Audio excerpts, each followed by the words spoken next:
In the summer of 1863, over 50,000 American boys walked into a small Pennsylvania town. Less than half of them would walk out. Gettysburg would become the bloodiest battle in American history, a 3-day nightmare of bullets, bayonets, and brothers killing brothers. And the whole thing started by accident. Here's what really happened during those 3 days that changed everything. Hey, if you're back again, thanks for being here. Subscribe if you want more, and tell me where you're listening from tonight. Always makes me smile seeing comments from Texas at midnight next to someone in Manchester having breakfast. Now, let's go back to July 1863. But first, get comfortable.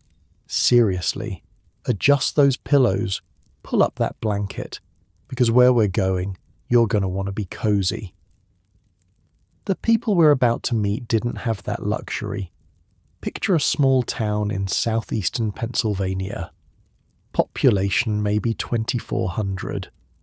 Gettysburg is one of those crossroads towns where 10 different roads come together like spokes on a wheel. There's a seminary on a ridge west of town where young men train to become Lutheran ministers. There's a college. Shops line the main streets. Farms spread out in every direction, their fields golden with summer wheat. It's peaceful, quiet, the kind of place where nothing much ever happens. That's about to change. See, the Confederate Army under RobertELee has been marching north, 70,000 men moving through Maryland and into Pennsylvania. Lee's won battle after battle against the Union, and he figures if he can win a big victory on northern soil, maybe the North will finally give up. Maybe they'll let the South go. Maybe this whole ugly war can finally end. The Union Army is chasing him. 93,000 men under a brand new commander named George Meade. And here's the thing about Meade. He's only been in charge for 3 days. 3 days. Imagine getting handed the entire fate of your nation with basically zero preparation time. That's George Meade right now. Neither army actually plans to fight at Gettysburg. Nobody picks it on a map and says, yeah, that's where we'll have the biggest battle in American history. It just happens. The Confederates hear there might be shoes in Gettysburg. Their men need shoes. So on June 30th, a Confederate brigade walks into town looking for supplies. Instead, they find Union cavalry. Not militia, not farmers with pitchforks. Real cavalry from the Army of the Potomac, led by a guy named John Buford who knows exactly what he's looking at. He sends word back, the Confederates are here. Come quick. The morning of July 1st, 1863, breaks warm and hazy. The air smells like summer, cut hay and wildflowers. In a few hours it'll smell like something else entirely.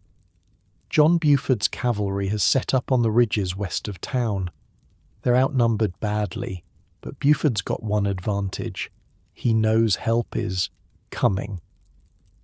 The First Corps of the Union Army is marching hard toward Gettysburg, and at its head rides a man named John Reynolds. Now let me tell you about John Reynolds, because you need to understand who this guy was before you understand what happens next. Reynolds is 42 years old, born in Lancaster, Pennsylvania, just 50 miles from where he's riding right now. He graduated from West Point, served in the Mexican War, taught at the military academy. People call him the best general in the entire Union Army. And here's the wild part. Just a few weeks ago, President Lincoln offered him command of the whole army. Reynolds turned it down. He didn't want politicians telling him how to fight, so instead, he's here, leading from the front like he always does. Some generals stay back and read reports. Reynolds rides with his men. He wants to see. He wants to know. Reynolds reaches the seminary building around 10 in the morning and finds Buford waiting for him. Buford points west toward the Chambersburg Pike, where Confederate infantry is already pushing forward. "What's the situation?" Reynolds asks. Buford doesn't sugarcoat it. "The devil's to pay." Reynolds makes a decision that changes everything. He could pull back, wait for more troops, let Gettysburg go. Instead, he sends word to General Meade, "We're fighting here." He commits the entire Union army to this ground. This little crossroads town nobody's ever heard of. The First Corps starts arriving. Among them is the Iron Brigade. These men wear distinctive black hats instead of the usual blue caps. They're from Wisconsin, Michigan, and Indiana. They've never lost a fight. Never. The Confederates have learned to respect those black hats. When they see them coming, they know they're in for a rough day.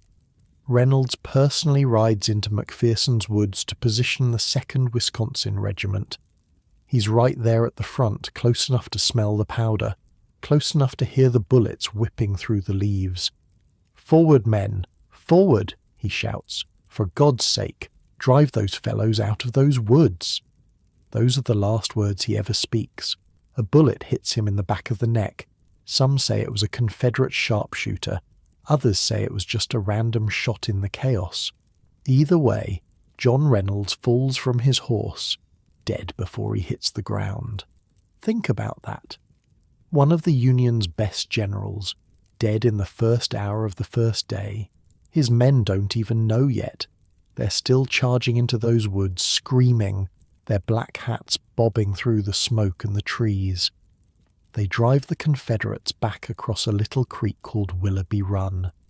They capture a Confederate general named Archer, the first Confederate general taken prisoner since the war began. But Reynolds is gone.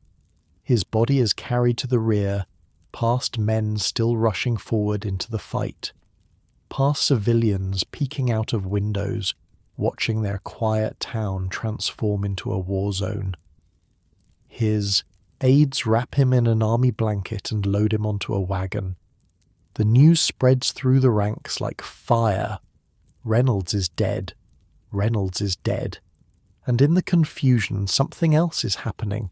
Something that sounds made up, but I promise you is completely real. There's a man walking through Gettysburg with a musket over his shoulder. He's got white hair, a lined face, and a stubborn set to his jaw. His name is John Burns, and he's 69 years old. 69. He fought in the War of 1812, back when most of the men dying today weren't even born yet. When the Confederates first passed through Gettysburg a few days earlier, Burns made such a nuisance of himself that they threw him in jail overnight. Now they're back, and this old man has decided he's had enough. He's going to fight.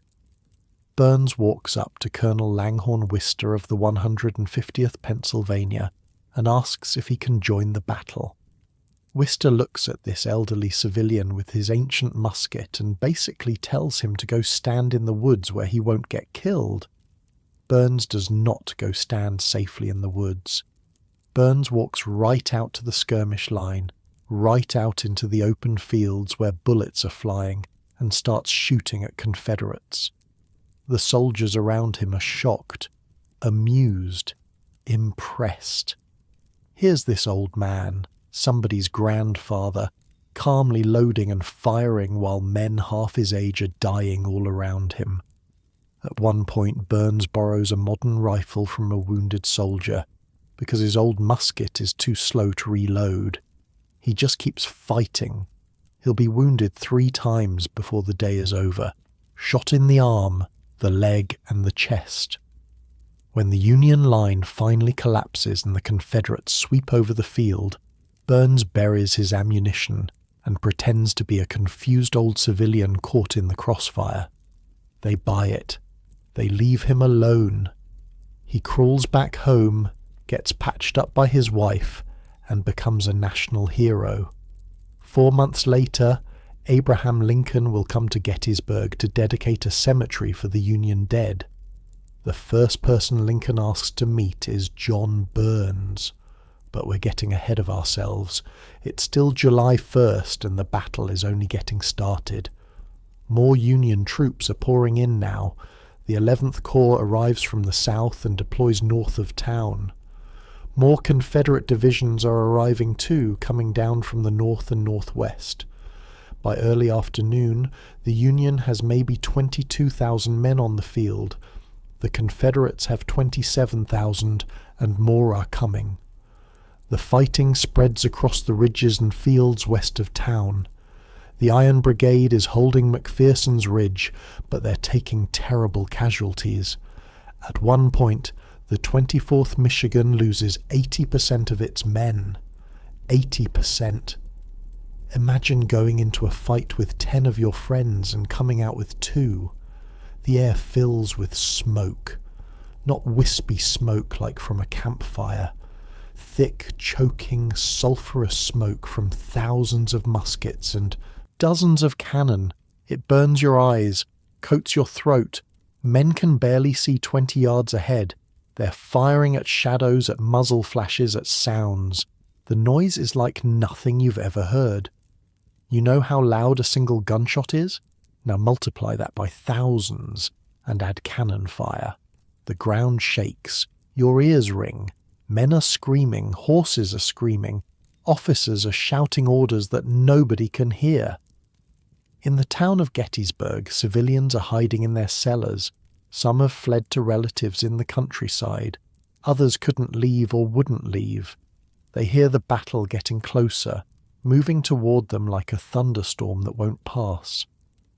One woman named Sarah Broadhead writes in her diary that the shells are bursting over the town, that she can see wounded men being carried past her window, that she's never been so frightened in her life. Another family cowers in their basement as bullets punch through the walls of their house. There's a young woman at her sister's house on Baltimore Street. Her name is Mary Virginia Wade, but everyone calls her Jenny. She's 20 years old, pretty, engaged to a soldier named Jack who's off fighting somewhere in Virginia. Her sister just had a baby, and Jenny has come to help. Right now, she's probably kneading dough for bread, trying to ignore the sound of guns getting closer. She doesn't know it yet, but she'll become famous, for all the wrong reasons. Meanwhile, on the battlefield, the Union line is starting to crack. The 11th Corps, positioned north of town, is stretched too thin. When 2 fresh Confederate divisions hit them from the north, the line buckles. Then it breaks. Men who've been fighting all day suddenly find enemies appearing on their flanks, behind them, everywhere. The order goes out to fall back through the town.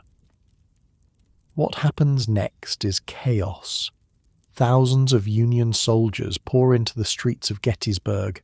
Some are retreating in good order, stopping to fire, falling back to the next corner, fighting every step. Others have completely broken, throwing away their rifles, running for their lives. Confederate soldiers are right behind them, shooting, stabbing, grabbing prisoners. The streets become a battlefield. Soldiers fight hand to hand in alleys, in doorways, in gardens. A woman watches from her window as blue and grey uniforms blur together in the smoke. She's been folding bandages all morning, preparing to help the wounded. Now the wounded are everywhere. Bullets crack through windows. Shells explode in intersections. A Union officer is shot dead on someone's front porch. Civilians who came out to help the wounded have to dive back inside their houses as the battle rolls over them like a wave. Some families find Union soldiers hiding in their cellars, their barns, their outbuildings. Men too wounded to retreat. Men who got separated from their units. Men who are just scared and lost. The families hide them, feed them, pray the Confederates. Won't search too carefully. By late afternoon, the Union Army has retreated to the hill south of town. Cemetery Hill, Culp's Hill, a long ridge that curves around like a fishhook. The ground is higher here, easier to defend. The men dig in, piling up whatever they can find for cover. Rocks, fence rails, dirt. The Confederates hold the town and the ridges to the west. Their commander, RobertELee, rides forward to see the situation for himself. The old Virginian, his beard going grey, his face showing the strain of 2 years of brutal war. He can see the Union position on the hills. He knows his men are exhausted but victorious. The question now is whether to press the attack. Lee sends word to General Richard Ewell, commanding the Confederate troops closest to the Union line. Take those heights if practicable, if you think you can do it. Ewell looks at Cemetery Hill. He looks at his tired, scattered men, and he decides not to attack. This becomes one of the great what-ifs of the Civil War. If Ewell had attacked that evening, before the Union could dig in, before reinforcements arrived, could he have rolled up the whole position? Some historians say yes. Others say his men were too exhausted, too disorganized, that it would have been a disaster. We'll never know, because Ewell doesn't attack. As the sun sets on July 1st, 1863, both armies settle into their positions. The Union has lost badly today. Nearly 9,000 casualties. Reynolds is dead. 2 entire corps have been mauled, but they hold the high ground, and more troops are marching through the night to reinforce them. The Confederates have won the day. They've pushed the Yankees out of Gettysburg and inflicted heavy losses, but they haven't destroyed the Union Army. They haven't ended the war. And RobertELee knows that every hour that passes, more Union reinforcements are arriving. Tomorrow will be worse. Tomorrow the real killing will begin. In Gettysburg, the citizens are emerging from their hiding places to find their town transformed. There are wounded men lying in the streets, in their yards, on their porches. There are dead horses blocking roads. There are bullet holes in almost every building. The smell of gunpowder hangs over everything like a fog. Some of the townspeople begin turning their homes into hospitals. Churches, schools, barns, any building with a roof becomes a place to pile wounded soldiers. Union and Confederate side by side. The doctors work by candlelight, sawing off limbs, pulling out bullets, doing what they can with almost nothing. Jenny Wade and her mother are still at her sister's house on Baltimore Street, still trying to care for the newborn baby, still trying to pretend everything is normal while the world burns around them. And 69-year-old John Burns is back in his house, his wife bandaging his wounds, probably already thinking about what he'll do if the Confederates come back tomorrow. The stars come out over Gettysburg. The sounds of battle fade. For a few hours there's something like peace. It won't last. The sun comes up on July 2nd and the world looks different. All through the night, soldiers have been marching toward Gettysburg. Thousands of them. Tens of thousands. Their boots wearing grooves into the dirt roads, their canteens clanking, their breath coming hard in the humid Pennsylvania darkness. By morning, both armies have nearly doubled in size. The Union has about 69,000 men now, spread along the high ground south of town. If you looked down from above, their line would look like a giant fishhook. The curved part wraps around Culp's Hill on the right. The shank runs down Cemetery Ridge, and the eye of the hook rests on 2 rocky hills at the far left called Big Round Top and Little Round Top. It's good ground. Any soldier can see that. High ground with clear fields of fire, stone walls to hide behind. The kind of position where a smaller force can hold off a bigger one if they do it right. The Confederates have 57,000 men stretched along Seminary Ridge, about a mile to the west. Between the two armies lies open farmland, wheat fields, orchards. a tangle of boulders the locals call Devil's Den, and somewhere in the middle, a peach orchard where the fruit is just starting to ripen.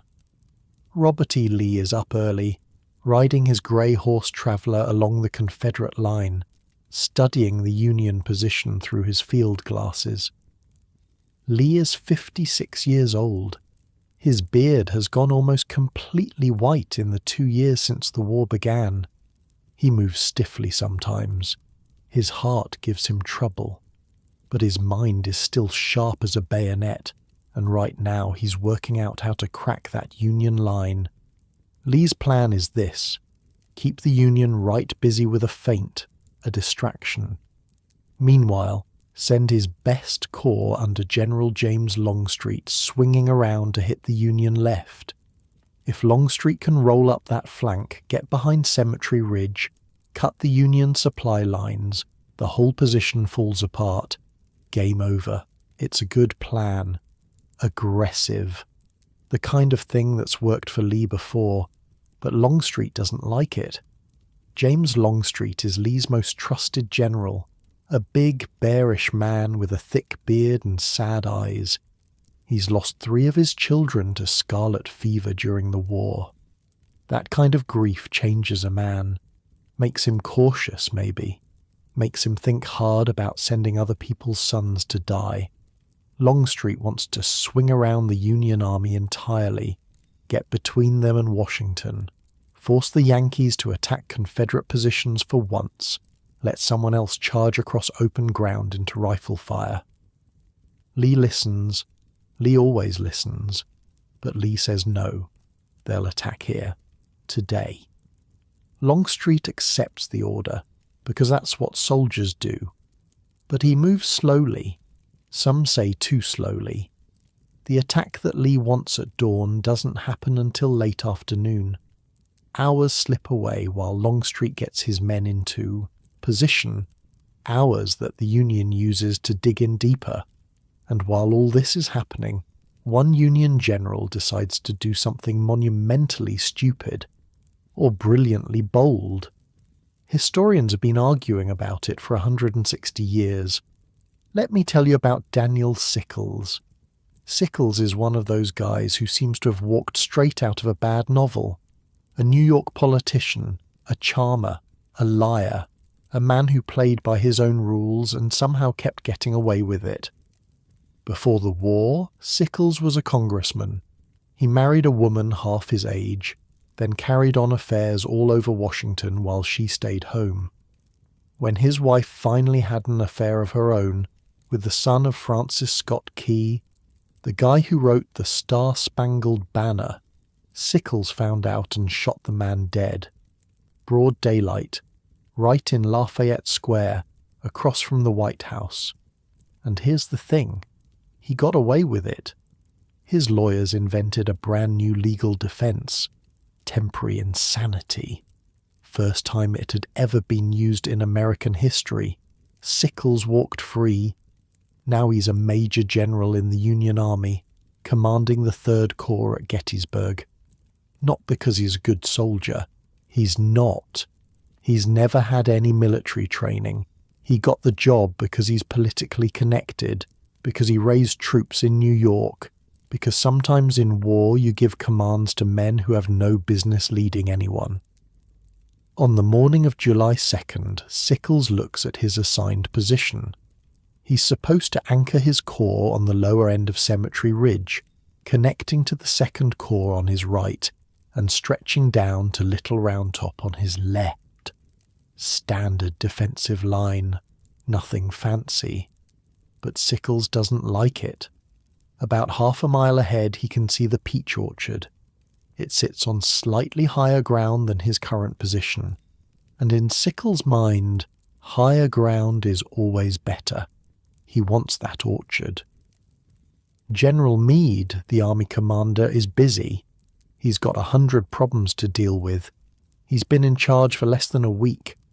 So when Sickles sends messages asking about his position, the responses are vague, frustrating. Sickles decides to take matters into his own hands. Without orders, Without permission, he marches his entire corps forward to occupy the peach orchard. It's a disaster waiting to happen. See, when you push forward like that, you create what military people call a salient, a bulge in your line, and bulges can be hit from multiple sides. Sickles' new position is exposed to attack from the west, the south, and the southwest. He's also opened a huge gap between his corps and Little Round Top, leaving that critical hill almost completely undefended. Worst of all, RobertELee's main attack is coming right at him. Sickles doesn't know this yet. He's feeling pretty good about himself, actually. He's got the high ground. He's shown initiative. He's done something instead of just sitting around waiting. Around 3 in the afternoon, General Meade finally rides, over to see what Sickles is doing. He takes one look at the position, and his face goes pale. "General, I'm afraid you're too far out." Sickles offers to pull back, but it's too late. Even as they're talking, Confederate artillery opens up. The Battle of the Peach Orchard has begun, and now Sickles has to defend a position that never should have existed. Meade is furious, but there's no time for blame. He starts pulling troops from other parts of the line to shore up Sickles' exposed flanks. Men who are supposed to be resting are grabbed and rushed forward. The entire Union defensive plan is being rewritten on the fly. Meanwhile, Longstreet's assault is finally rolling forward. 2 Confederate divisions, maybe 15,000 men, come crashing out of the woods west of the peach orchard. They hit Sickles' line in 3 places at once: the wheat field, the peach orchard, Devil's Den. The wheat field is 26 acres of ripe grain trampled flat by charging soldiers. Over the next few hours it will change hands 6 times. 6 times. Each time more bodies piling up among the broken stalks. By the end of the day the wheat will be beaten into the blood-soaked mud, and 6,000 men will have fallen in that single small field. Devil's Den is a maze of house-sized boulders on a low ridge. Confederate troops from Alabama and Texas claw their way through the rocks, shooting at defenders who pop up behind every crevice. It's close work. Brutal work. Men fight with rifles, with bayonets, with rocks grabbed off the ground. The gaps between the boulders fill with dead and wounded. A Confederate officer later said that the screaming from Devil's Den was the worst sound he ever heard. Not the gunfire, not the cannons, the screaming. In the peach orchard itself, Sickles' men are holding on but barely. The trees that seemed like such good cover are splintering under artillery fire, sending wooden shrapnel flying everywhere. Men duck behind the low stone walls, fire a shot, duck again, reload, fire, duck, the rhythm of staying alive. And then, around 6 in the evening, a cannonball finds Daniel Sickles. He's sitting on his horse trying to direct the battle, when a 12-pound solid shot smashes into his right leg. The bone shatters, blood everywhere. His horse screams and rears. Here's the thing about Sickles, though. Even in this moment he's thinking about his reputation. As his men carry him to the rear on a stretcher, he props himself up on one elbow and lights a cigar. Puffs on it calmly while his leg dangles useless below him. He wants the troops to see him acting brave. He wants the story to be about his courage, not his mistake. The surgeons take his leg off that afternoon. Above the knee, because the damage is too bad to save anything below it. Sickles is awake for part of it, drifting in and out on chloroform and whiskey. But here's the wild part. After they cut off his leg, Sickles doesn't throw it away. He has it preserved, packed in a little coffin-shaped box, and he donates it to the Army Medical Museum in Washington. For years afterward he visits it, his own leg sitting in a glass case. He brings friends to see it. Once he brought Mark Twain, who later wrote that Sickles seemed to value the lost leg more than the one he still had. You can still see it today, by the way. Daniel Sickles' leg bones, right there in the National Museum of Health and Medicine, sitting next to a cannonball just like the one that took it off, most popular exhibit in the place. But we're getting ahead of ourselves. It's still July 2nd, and Sickles' leg is the least of the Union's problems, with the Third Corps collapsing, with Sickles himself being carried off the field, with Confederate troops pouring through the gaps in the line. Everything depends on what happens next at a rocky little hill called Little Round Top. And right now, Little Round Top is almost empty. See, when Sickles moved forward, he didn't leave anyone to guard the hills behind him. Little Round Top, the key to the whole Union position, has maybe a handful of signal officers on top, and that's it. If the Confederates take that hill, they can roll up the entire Union line from behind. Every soldier on Cemetery Ridge caught in a crossfire, the army destroyed, the war possibly lost. A Union engineer named Governor Warren rides up to Little Round Top to check on the signal station. He's just doing his job, making sure communications are working. But when he reaches the top and looks south, his stomach drops. Confederate infantry, thousands of them.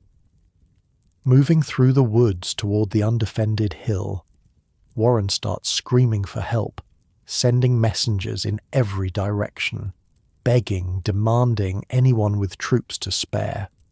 We need men on this hill right now or we're all dead. The 1st Brigade to respond belongs to a colonel named Strong Vincent. Young guy, 26 years old, lawyer from Pennsylvania. He doesn't wait for orders to come down the chain of command. He just turns his men toward the hill and starts running. Vincent gets 4 regiments up onto Little Round Top maybe 10 minutes before the Confederates arrive. 10 minutes. That's the margin between holding the position and catastrophe. He spreads his men out along the rocky slopes, the 16th Michigan on the right, 44th New York and 83rd Pennsylvania in the middle, and on the far left, holding the most exposed position of all, a regiment from about as far from Pennsylvania as you can get and still be in the Union. The 20th Maine, 386 men from the fishing villages and logging camps of America's northeastern corner. Their commander is a 34-year-old college professor named Joshua Lawrence Chamberlain. Before the war, he taught rhetoric at Bowdoin College, languages, literature. He spoke 7 languages, actually. Could read Homer in the original Greek.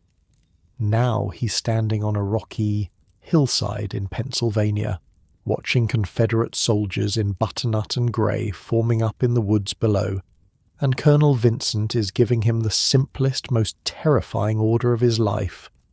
Hold this ground at all costs, the far left of the Union line. If the Confederates get past Chamberlain, they're behind the whole army. Everything depends on these 386 men from Maine, holding a pile of rocks against whatever's coming up that hill. Chamberlain looks at his men. Farmers, fishermen, lumberjacks. Most of them have been in the army less than a year. Some of them were imprisoned 2 weeks ago, mutineers from another Maine regiment who were given a choice: join the 20th or face the firing squad. These are the men who are supposed to save the Union Army. Chamberlain positions them behind the rocks and fallen trees, tells them to hold their fire until the Confederates are close, tells them not to run no matter what. And then the Alabamians come, the 15th Alabama, veterans, hard men from the cotton country, led by a colonel named William Oates, who's marched them 25 miles today without water. They're exhausted, thirsty, angry, but they're coming. They come up that hill screaming the rebel yell, that high, haunting sound that Union soldiers learned to dread. Not a human yell exactly, something wilder, something that reaches down into your guts and squeezes. The main men hold their fire. Wait, wait. The Alabamians are 50 yards away. 40, 30. Fire. The volley rips into the Confederate line. Men fall, but the ones behind keep coming, climbing over the bodies of their friends, and now it's close fighting. Rifle to rifle, bayonet to bayonet, men grabbing each other's throats in the smoke. The Confederates fall back, regroup, come again, and again, and again. 5 times the Alabamians charge up that hill. 5 times the main men throw them back, but each charge takes its toll. Chamberlain's line is getting thinner. Men are running out of ammunition. Some are down to their last few rounds. Some have nothing left at all. Chamberlain looks down the hill at the Confederates regrouping for another charge. He looks at his exhausted men, their faces black with powder smoke, their hands shaking. He does the math in his head. They can't hold another charge. They don't have the bullets. They don't have the men. But they can't retreat either. There's nobody behind them. If they run, the whole army dies. Chamberlain makes a decision that sounds insane. The kind of decision that only makes sense when every other option is worse. Fix bayonets. The men look at him like he's lost his mind. They've got no ammunition. The enemy outnumbers them, and he wants them to charge. But they do it. They fix those long steel blades onto their empty rifles. They stand up from behind their rocks, and when Chamberlain yells the order, they go screaming down that hill straight at the Confederate line. The thing about a bayonet charge is that it shouldn't work. You're running at men who have loaded rifles. They can shoot you before you ever get close. The math doesn't add up. It's suicide with extra steps. But here's what the math doesn't account for: psychology. When you see 300 screaming men coming at you with 18 inches of steel pointed at your chest, something happens in your brain. Something old. Something from before humans had words. Every instinct you have says run. The Alabamians see the main men coming down that hill. They've already charged up it 5 times. They're exhausted, thirsty. Their officers are dead or wounded. And now these Yankees who should be retreating, who should be beaten, are attacking instead. The Confederate line wavers. Then it breaks. Men turn and run. Others throw down their rifles and put their hands up. The main soldiers crash into what's left of the Confederate formation, like a wave hitting a sand castle. Chamberlain is right there in the middle of it, his sword in one hand, a pistol he grabbed off a wounded Confederate officer in the other. A rebel officer aims a pistol point blank at Chamberlain's face, pulls the trigger. The gun misfires. Chamberlain knocks it aside with his sword and the officer surrenders on the spot. The charge sweeps down the hill, around the base of Big Round Top, scooping up prisoners as it goes. By the time it's over, the 20th Maine has captured more men than they have left standing. They've also saved the Union left flank. Saved, maybe, the entire army. Chamberlain will get the Medal of Honor for this. He'll go on to be wounded 6 times during the war, once so badly that they publish his obituary in the newspapers. He survives anyway, becomes governor of Maine, president of Bowdoin College, lives until 1914, dying at 85 from complications of that wound at Petersburg 50 years earlier. But right now, in the smoke and chaos of Little Round Top, he's just a professor with a bloody sword trying to figure out what just happened. His brother Tom is somewhere in the chaos too. Chamberlain brought his younger brother into the regiment as a lieutenant. All through the charge he'd been terrified that he'd find Tom lying dead among the rocks. When they finally find each other in the aftermath, neither of them can speak for a minute. They just stand there, covered in dirt and powder smoke, alive against all odds. Around them, the hillside looks like the end of the world. Bodies everywhere, blue and grey mixed together. Wounded men calling out for water, for help, for their mothers. The Maine soldiers who can still walk are collecting prisoners, grabbing dropped rifles, trying to figure out how many of their friends are still breathing. The fighting on Little Round Top isn't quite over yet. On the right side of the hill, the Texans are still pressing hard. Strong Vincent, the young colonel who got his men to the hill just in time, takes a bullet in the groin. He'll die 5 days later, promoted to brigadier general on his deathbed. More Union reinforcements pour onto the hill, fresh regiments who crash into the exhausted Texans and finally push them back. By nightfall, Little Round Top belongs to the Union. It will stay that way, but the battle isn't over, not even close. While Chamberlain and his men were fighting for their lives on that rocky hillside, the rest of Day 2 was going badly wrong. The wheat field has turned into a slaughter pen. Back and forth, back and forth. Union troops push forward, take the field, get hit on the flanks, fall back. Confederate troops sweep in, hold it for a few minutes, get counterattacked, retreat. 6 times this happens. The wheat is gone now, trampled into a reddish-brown mud that used to be soil and is now something else. A single regiment from Maine, the 17th, finds itself holding a low stone wall on a small rise at the edge of the field. They're supposed to retreat with everyone else, but their commander tells them to hold, so they hold. Volley after volley into the advancing Confederates, men falling all around them, but still they hold. Until the order comes to withdraw, and they have to leave that wall to someone else. The Confederates take it, then lose it again an hour later.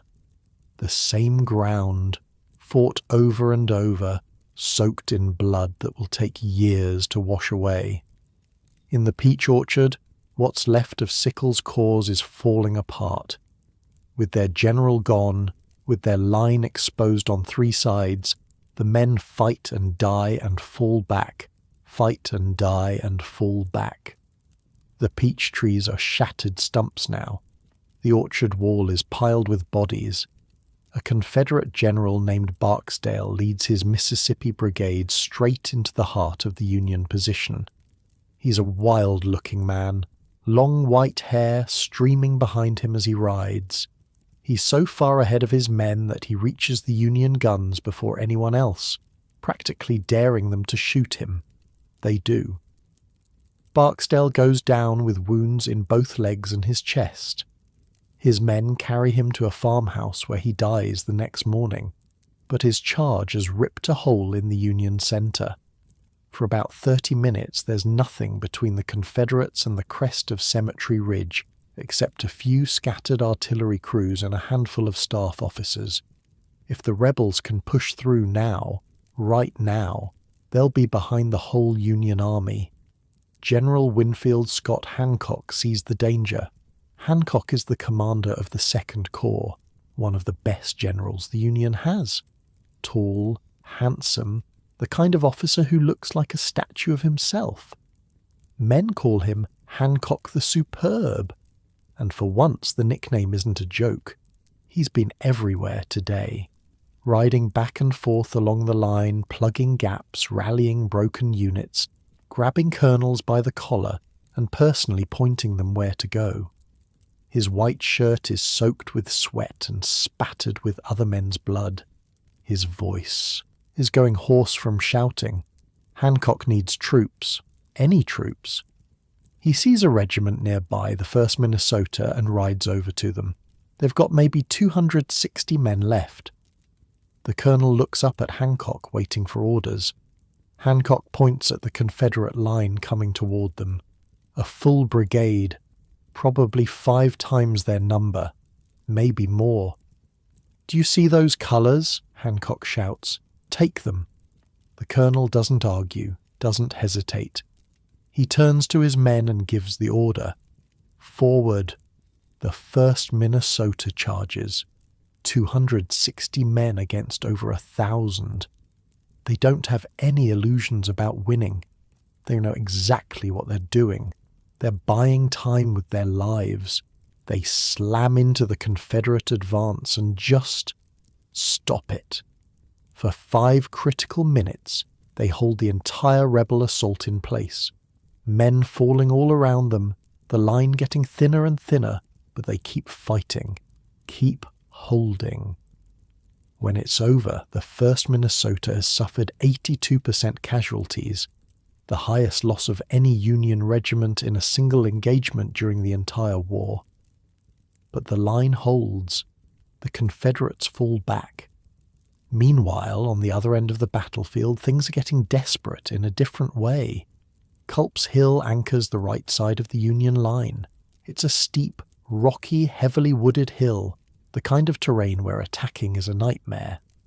The Union had most of the 12th Corps dug in up there, nice and secure. But then Meade started pulling troops away to shore up the collapsing left flank. Sickles' mess required everyone with a rifle to come help, and that included most of the men on Culp's Hill. By evening, there's only 1 brigade left up there. 1,400 men under a general named George Greene. Greene is 62 years old, a civil engineer by training, one of the guys who helped build the Croton Reservoir that gives New York City its drinking water. He's been in the army since West Point, class of 1823. That makes him the oldest general on either side at Gettysburg. And he's about to face 3 Confederate brigades, maybe 4,000 men, coming up the hill at him in the fading light. But Greene has done something smart. All day, while other units rested or moved around, Greene had his men building fortifications, trenches, log walls, stone breastworks. The other commanders thought he was being paranoid. Waste of energy. The rebels aren't coming to this side of the field. Turns out Greene wasn't paranoid. He was right. The Confederates come crashing through the woods as the sun goes down. They hit Greene's line and get thrown back. Hit it again. Thrown back again. The fortifications Greene built are saving his men's lives, letting 1,400 hold off 3 times their number. The fighting goes on for hours in the darkness. Muzzle flashes lighting up the trees like lightning. Men shooting at sounds, at shadows. 1 Confederate regiment actually gets into the empty trenches on the lower part of the hill, the ones abandoned when the other Union troops left. But they can't push any further. Greene's line holds. While Culp's Hill burns, another Confederate assault hits Cemetery Hill itself. 2 brigades of Louisiana and North Carolina troops climbing the steep slopes, fighting through a cemetery where the headstones become cover, then obstacles, then nothing as they're smashed by artillery. Some Confederate soldiers actually reach the Union guns at the top. For a few chaotic minutes there's hand-to-hand fighting around the cannons. Gunners swinging rammers and handspikes like clubs, infantry using rifles as bludgeons because there's no time to reload. Then Union reinforcements arrive and push the Confederates back down the hill. The attack fails. Cemetery Hill stays Union. As night falls on July 2nd, both armies are exhausted, broken. The Union has lost around 10,000 men today. Dead, wounded, captured, missing. The 3rd Corps barely exists anymore. Units that started the day with 500 men are down to 50. Surgeons are working by lantern light in farmhouses and barns, their floors slick with blood, their sores never resting. The Confederates have lost maybe 7,000. Less than the Union, but they can afford it even less. Lee's army is far from home, running low on everything. Every man lost is a man who can't be replaced. RobertELee sits in his headquarters tent that night thinking. His attacks have failed. The Union flanks held. His army has bled itself against those hills and ridges and gained almost nothing. A reasonable man might consider retreat. might accept that this battle is lost and live to fight another day. Lee is not feeling reasonable. He's convinced that the Union Army is as broken as his own, that one more push, one more big attack will crack them open. He's wrong about this, but he doesn't know it. Lee decides to attack again tomorrow. Not the flanks this time, the centre. He'll gather every fresh soldier he has, line them up, and send them straight at the middle of the Union line on Cemetery Ridge. Longstreet hates this plan even more than he hated yesterday's. He argues, he practically begs. This is exactly the kind of frontal assault that gets armies destroyed. The Union position is too strong. The ground is too open. Lee listens politely, then gives the order anyway. Tomorrow, 12,000 Confederate soldiers will march across 3/4 of a mile of the open farmland directly into the guns of the Union Army. It will be called Pickett's Charge, and it will be the most famous infantry assault in American history. But that's tomorrow. Tonight, in Gettysburg, the townspeople are living a nightmare. The fighting has moved past them for now, but the aftermath is everywhere. Churches are hospitals. Homes are hospitals. The courthouse, the schools, any building with walls and a roof has wounded men packed into it, lying on floors, on pews, on tables, on each other. The smell is indescribable. Gunpowder, blood, the particular sweetness of wounds going bad in the July heat. Cornelia Hancock, a 23-year-old nurse who's come to help from New Jersey, writes that the smell is so thick she feels like it might kill her, like it's a physical force pressing down on her chest. She's supposed to be a delicate young woman. That's what her family thinks. That's what society says. But she's here anyway, wading through the horror, holding hands with dying boys, writing letters home for men who can't hold a pen anymore. Years later, she'll say that the stench of Gettysburg stayed with her for the rest of her life, that she could never quite forget it, that sometimes, even decades later, she'd catch a smell that brought her right back to those blood-soaked floors. Surgeons work until they collapse, then get up and work some more. There aren't enough bandages, enough chloroform, enough of anything. The amputation tables never stop. Outside the surgical tents, piles of arms and legs grow taller as the night goes on.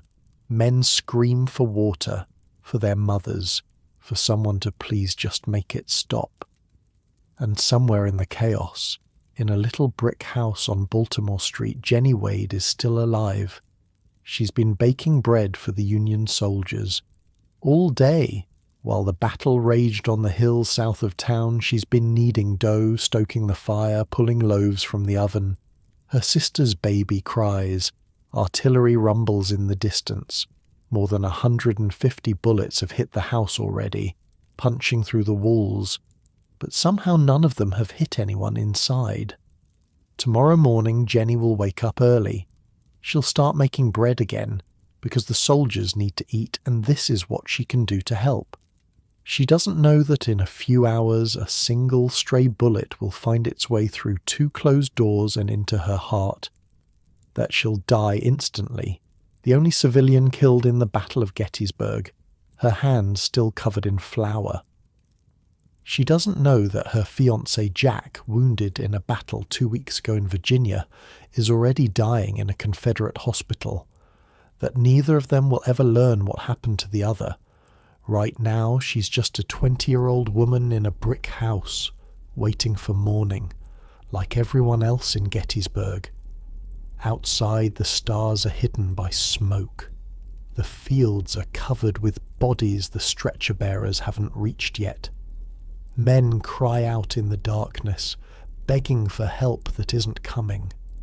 And on Cemetery Ridge, Union soldiers dig deeper into the rocky ground, piling up stones and fence rails, preparing for whatever tomorrow brings.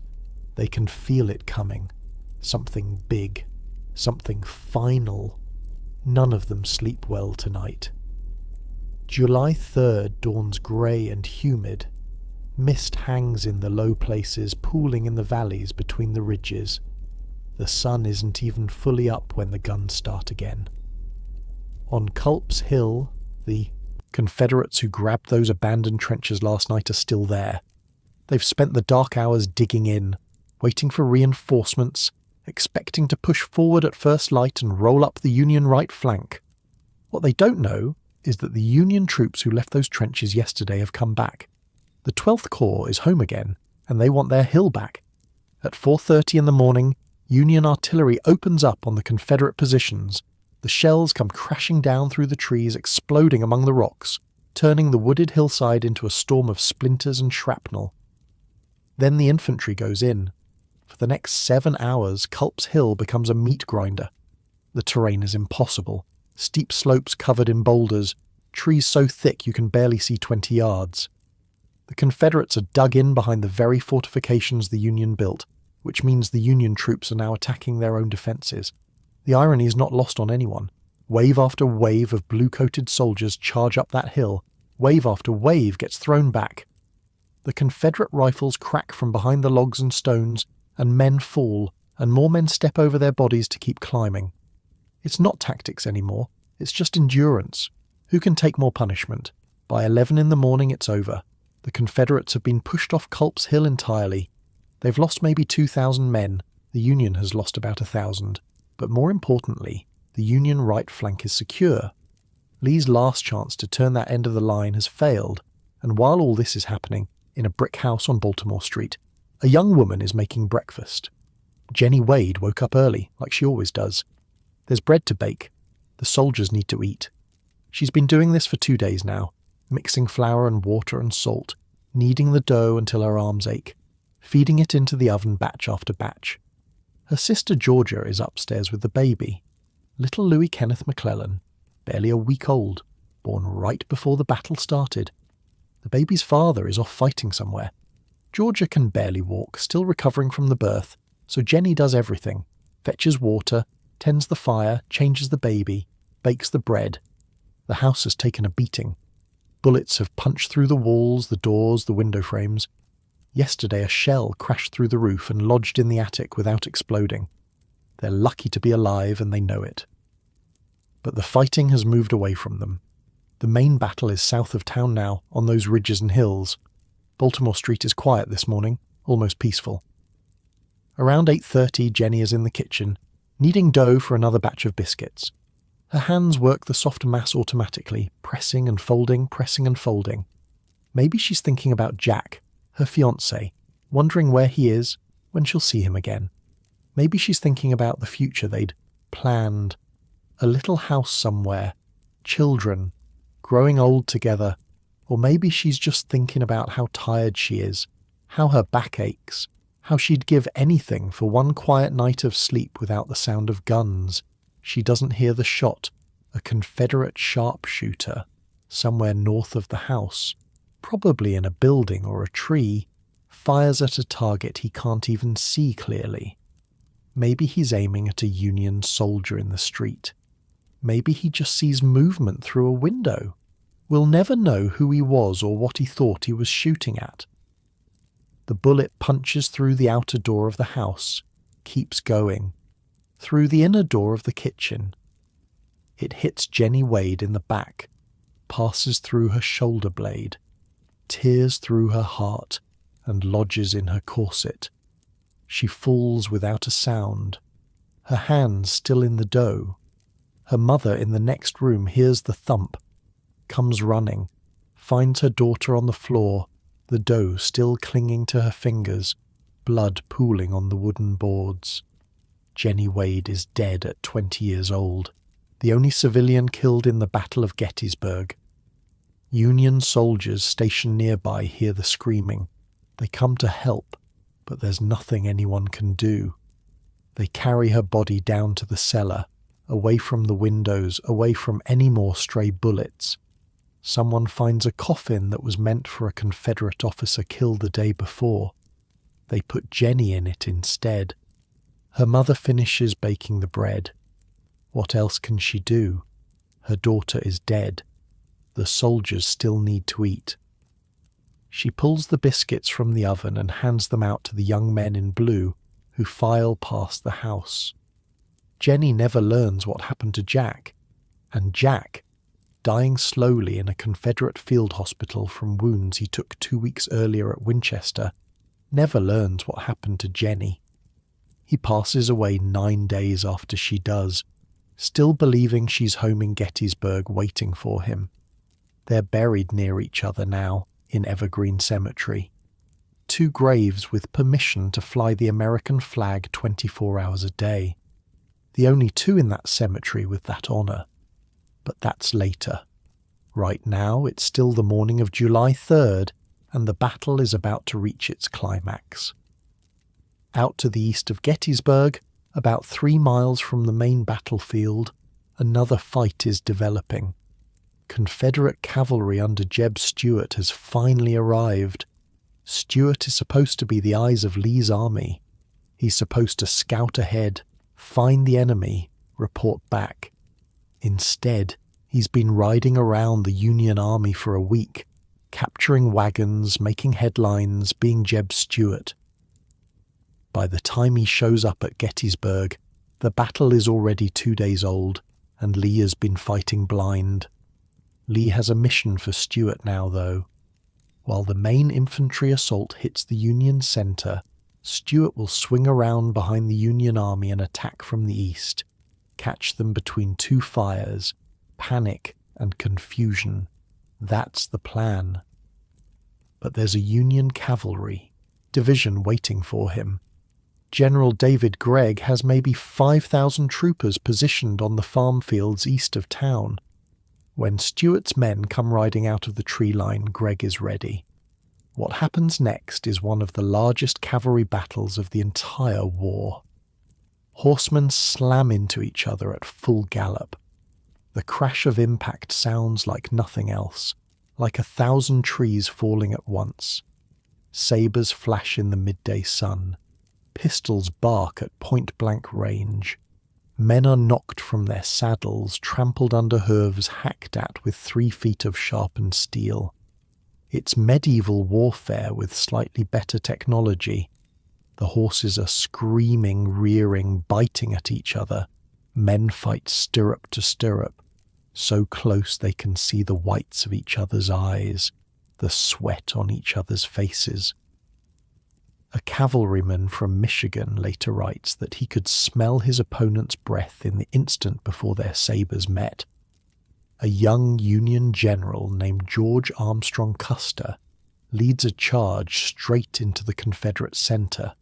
You might know that name. 20 years from now, he'll make a very different kind of charge at a place called Little Bighorn, and it won't go nearly as well. But today, at Gettysburg, he's 23 years old with long, golden hair streaming behind him as he screams, "Come on, you Wolverines!" and crashes into the rebel horsemen. The cavalry battle seesaws back and forth for over an hour, charge and countercharge. Neither side can break the other. Finally, Stuart pulls back. He's failed. The Union rear is secure. Lee's plan to attack from 2 directions has fallen apart. And now, back on the main battlefield, RobertELee plays his last card. It's a little after 1 in the afternoon. The fighting at Culp's Hill is over. The cavalry battle to the east is winding down. An eerie quiet settles over the field. The kind of silence that makes your skin crawl because you know something terrible is coming. Confederate artillerymen have been positioning their guns all morning. Over 150 cannon lined up along Seminary Ridge, all aimed at the center of the Union line on Cemetery Ridge. It's the largest concentration of artillery in the history of North American warfare. At 1:07, 2 signal guns fire, and then the world explodes. Every Confederate cannon opens up at once. The noise is beyond description, beyond anything these soldiers have experienced in 2 years of war. Witnesses later say you couldn't hear yourself think, couldn't hear the man next to you screaming, even if his mouth was an inch from your ear. The ground shakes like an earthquake, a constant rolling tremor that rattles your teeth and makes your vision blur. The air fills with smoke so thick that gunners can't see their own barrels. They're loading and firing by feel now, by rhythm, by the muscle memory of 1,000 practice rounds. Ram the charge, set the shell, step back, fire, do it again, do it again, do it again. The shells come howling across the valley, trailing fire and smoke. They slam into Cemetery Ridge, into the trees, into the stone walls, into the men huddled behind them. Explosions everywhere. Dirt and rock and body parts flying. Horses screaming, that terrible high-pitched sound that haunts men for the rest of their lives. Men screaming too. Hell itself opening up on that Pennsylvania hillside. The Union gunners fire back, 80 cannon against 150. The two ridges pound at each other across a mile of open farmland. Shells pass each other in mid-air. The smoke rises so high it blocks out the sun, turning midday into a strange yellow twilight. On Cemetery Ridge, Union soldiers press themselves into the earth. They dig their fingers into the dirt. They pray. They curse. Some of them just lie there with their eyes closed, waiting to find out if the next shell has their name on it. A soldier from Pennsylvania later writes that he'd never felt so helpless in his life. At least in a firefight you can shoot back. You can do something. Under an artillery barrage you just have to take it. Lie there and take it and hope.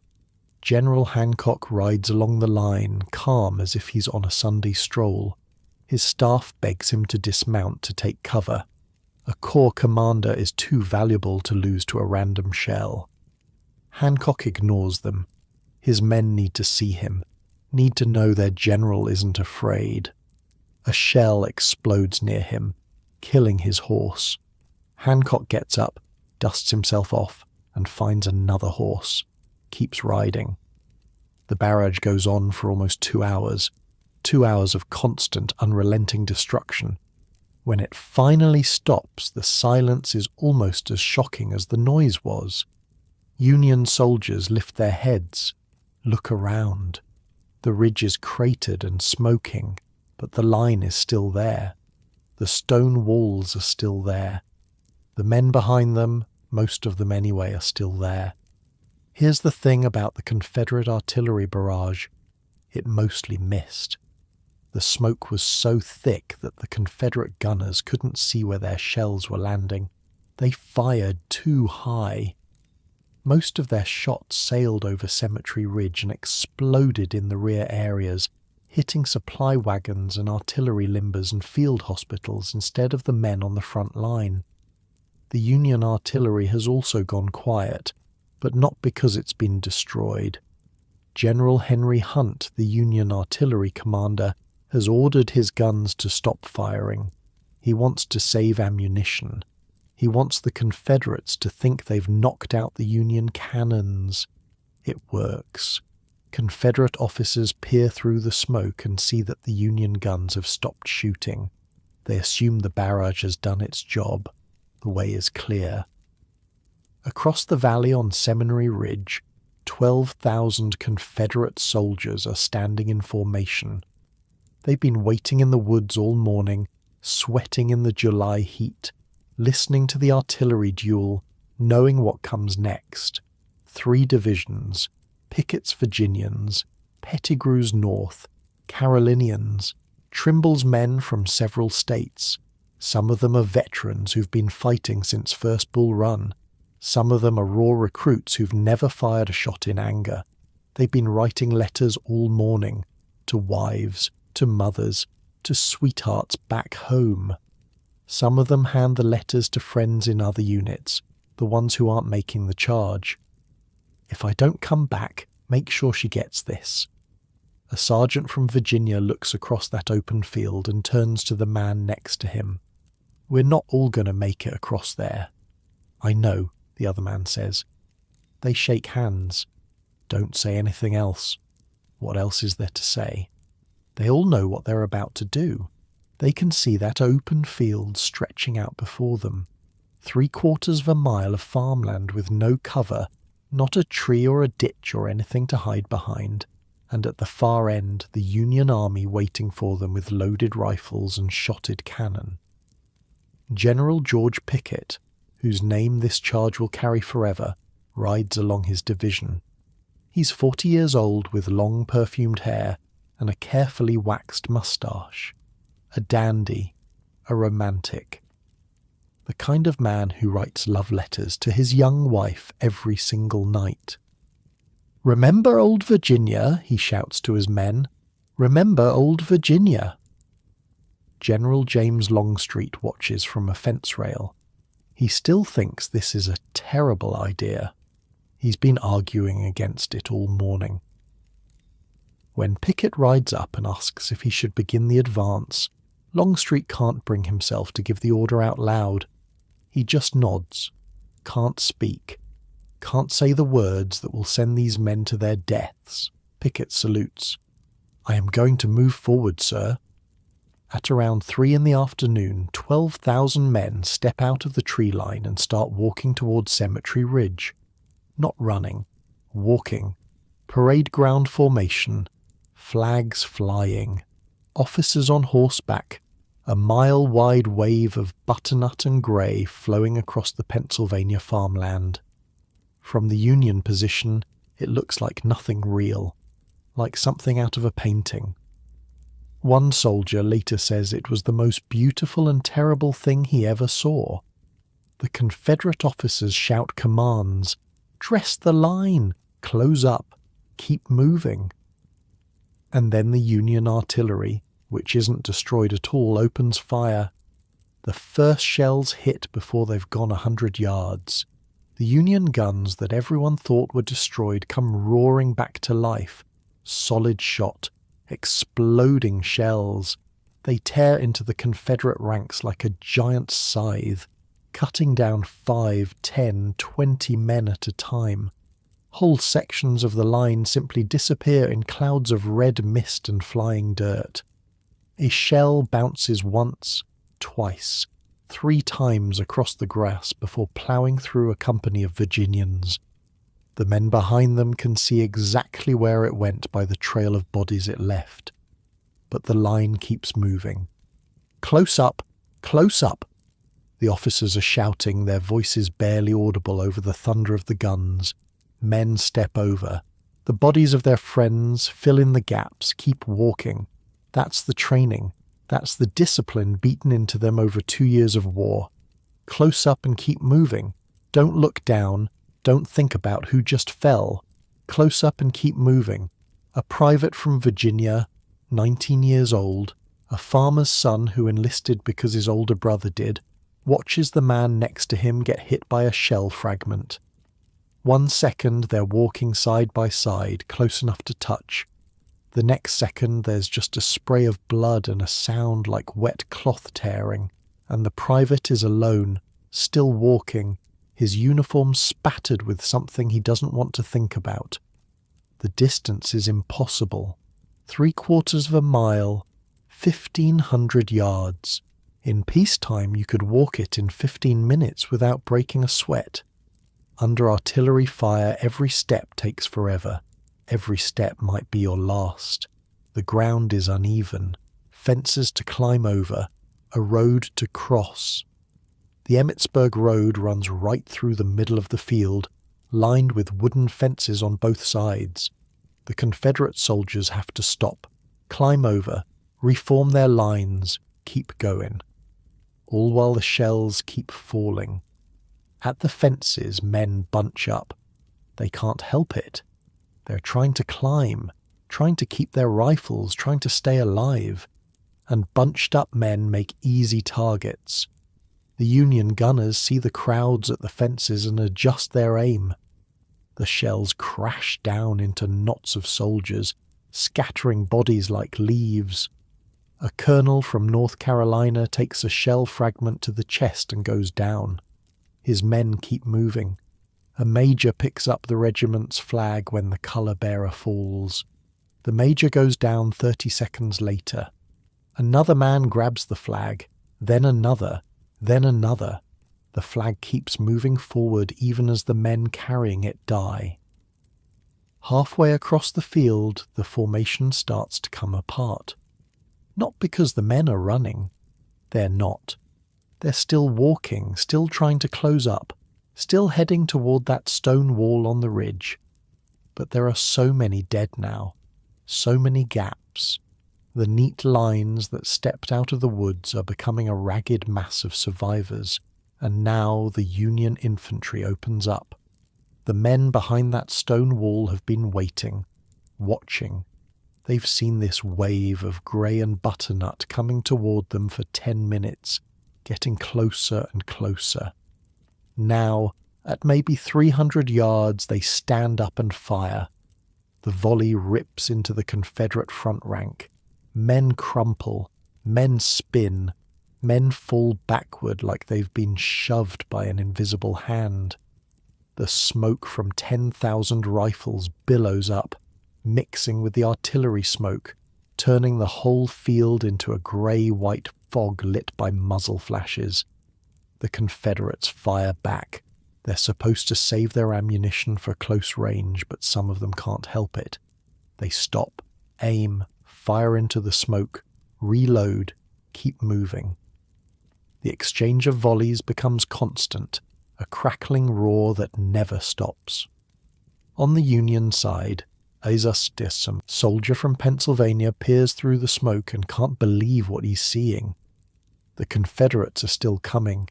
He's watched hundreds of them fall. The ground in front of the wall is carpeted with bodies, and still they keep coming. "Why won't they stop?" he says to no one in particular. "Why won't they stop?"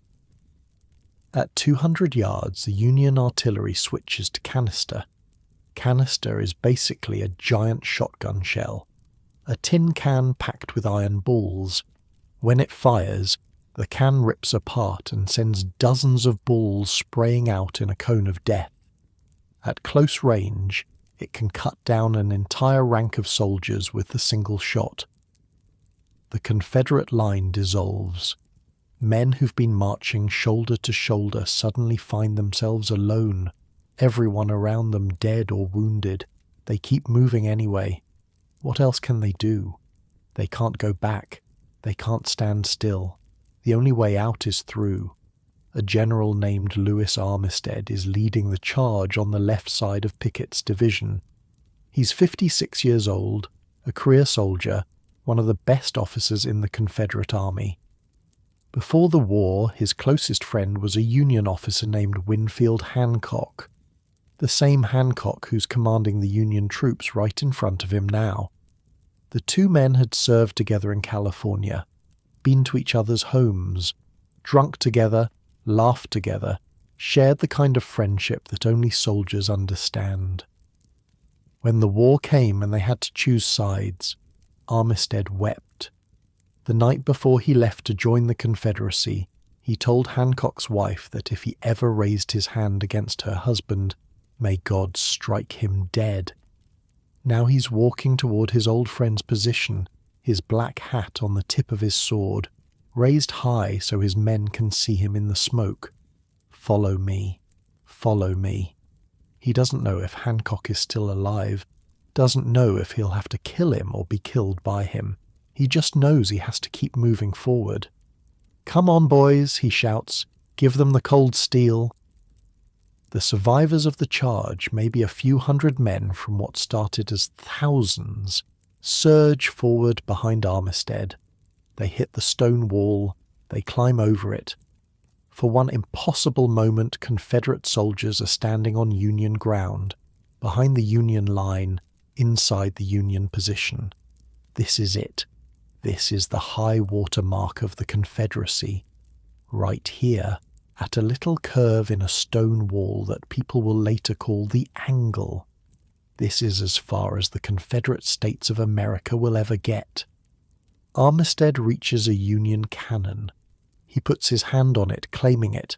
Around him, his men are fighting hand-to-hand with Union soldiers. Bayonets, rifle butts, fists. It's chaos. Pure animal combat. And then Armistead goes down, shot in the chest, maybe more than once. He falls near the cannon, still holding his sword with a hat on it. Union soldiers gather around him. Someone recognizes him. Word spreads that a Confederate general is down. Armistead is still conscious when they reach him. He asks them to find Hancock. Tell Hancock that Armistead is sorry, that he's dying, that he sends his love. They can't bring Hancock. Hancock has been shot too, hit in the thigh by a bullet and a bent nail that was driven into him by the impact. He's being carried to the rear, bleeding badly, giving orders the whole way. He'll survive, barely. Armistead won't. He dies 2 days later without ever seeing his friend again. At the wall, the Confederate breakthrough is collapsing. Union reinforcements are pouring in from both sides. Fresh regiments that weren't in the initial line. They hit the Confederates from the flanks, from behind. The few hundred rebels who made it over the wall are now surrounded, trapped. Some fight to the death, some surrender. Some try to run back across that terrible field, only to be cut down before they've gone 20 steps. A Confederate sergeant later remembers looking around and realizing that everyone he came with is gone, dead or wounded or captured. He's standing alone behind a stone wall surrounded by Union soldiers pointing rifles at him. He raises his hands. The charge is over. It's lasted maybe an hour from start to finish. In that hour, the Confederacy has lost over 6,000 men. Killed, wounded, captured, missing. More than half of everyone who stepped out of those woods. The survivors stumble back across the field, walking through the wreckage of their army. Dead men everywhere. Wounded men crying for help. Abandoned rifles, broken flags, scattered equipment. The ground is so thick with bodies in some places that you can't walk without stepping on them. George Pickett rides forward to meet the returning troops. His perfect hair is wild now. His face is streaked with tears and gunpowder. He's been watching the whole thing, watching his division, his beautiful Virginia division, get torn apart on that open field. RobertELee rides up to him. The old general's face is grey. He looks 10 years older than he did this morning. "General Pickett," Lee says, "you must rally your division." Pickett stares at him. His voice breaks when he answers, "General Lee, I have no division." It's true. Of the roughly 5,000 men Pickett led into that charge, barely half have come back. His 3 brigade commanders are all casualties. 2 dead, 1 wounded. 15 regimental commanders, all casualties. The division that was the pride of Virginia has ceased to exist as a fighting force. Lee rides among the survivors, trying to rally them, trying to prepare for a Union counterattack that he's sure is coming. He keeps saying the same thing, over and over, to every soldier he meets. "This was all my fault. This was all my fault." The counterattack never comes. The Union army is too exhausted, too bloodied, too stunned by what they've just seen. They hold their lines and watch the Confederates retreat, but they don't pursue. Nobody has the strength for more killing today. As the afternoon fades into evening, an informal truce settles over the battlefield. Men from both sides creep out to collect their wounded, to bring water to the dying, to find the bodies of their friends. Union and Confederate soldiers work side by side in some places, too tired to hate each other anymore. A Union soldier shares his canteen with a wounded Confederate. A rebel helps a Yankee bandage a wound. They don't talk much. What is there to say? They're all just boys, really. Boys who've seen too much. Boys who want to go home. The field between the ridges is a carpet of dead and dying men. Some of them will lie there all night, crying for help that doesn't come. The stretcher bearers can't reach everyone. There are too many. Always too many. In the Confederate camp on Seminary Ridge, what's left of the army tries to reorganize. Lee is planning the retreat. They'll leave tomorrow night, under cover of darkness, heading back toward Virginia. The invasion is over. The great gamble has failed. Pickett won't speak to Lee for the rest of the war. Some say he never forgave the old man for ordering that charge. Years later, when someone asks Pickett why the Confederacy lost at Gettysburg, he gives a simple answer. I've always thought the Yankees had something to do with it. But that's later. Right now, as darkness falls on July 3rd, 1863, nobody's making jokes. The smoke is clearing, the guns are silent, and 35,000 Americans are dead, wounded, or missing. The Battle of Gettysburg is over. Except it isn't really. Not for the people who were there. Not for the families who'll get the letters. Not for the town of Gettysburg, which will spend the next months burying the dead and caring for the wounded and trying to figure out how to go back to normal when normal doesn't exist anymore. The stench will linger for months. The stain on the fields will take years to fade. Some of the farmers will never plant those fields again. Can't bring themselves to turn soil that's mixed with so much blood and bone.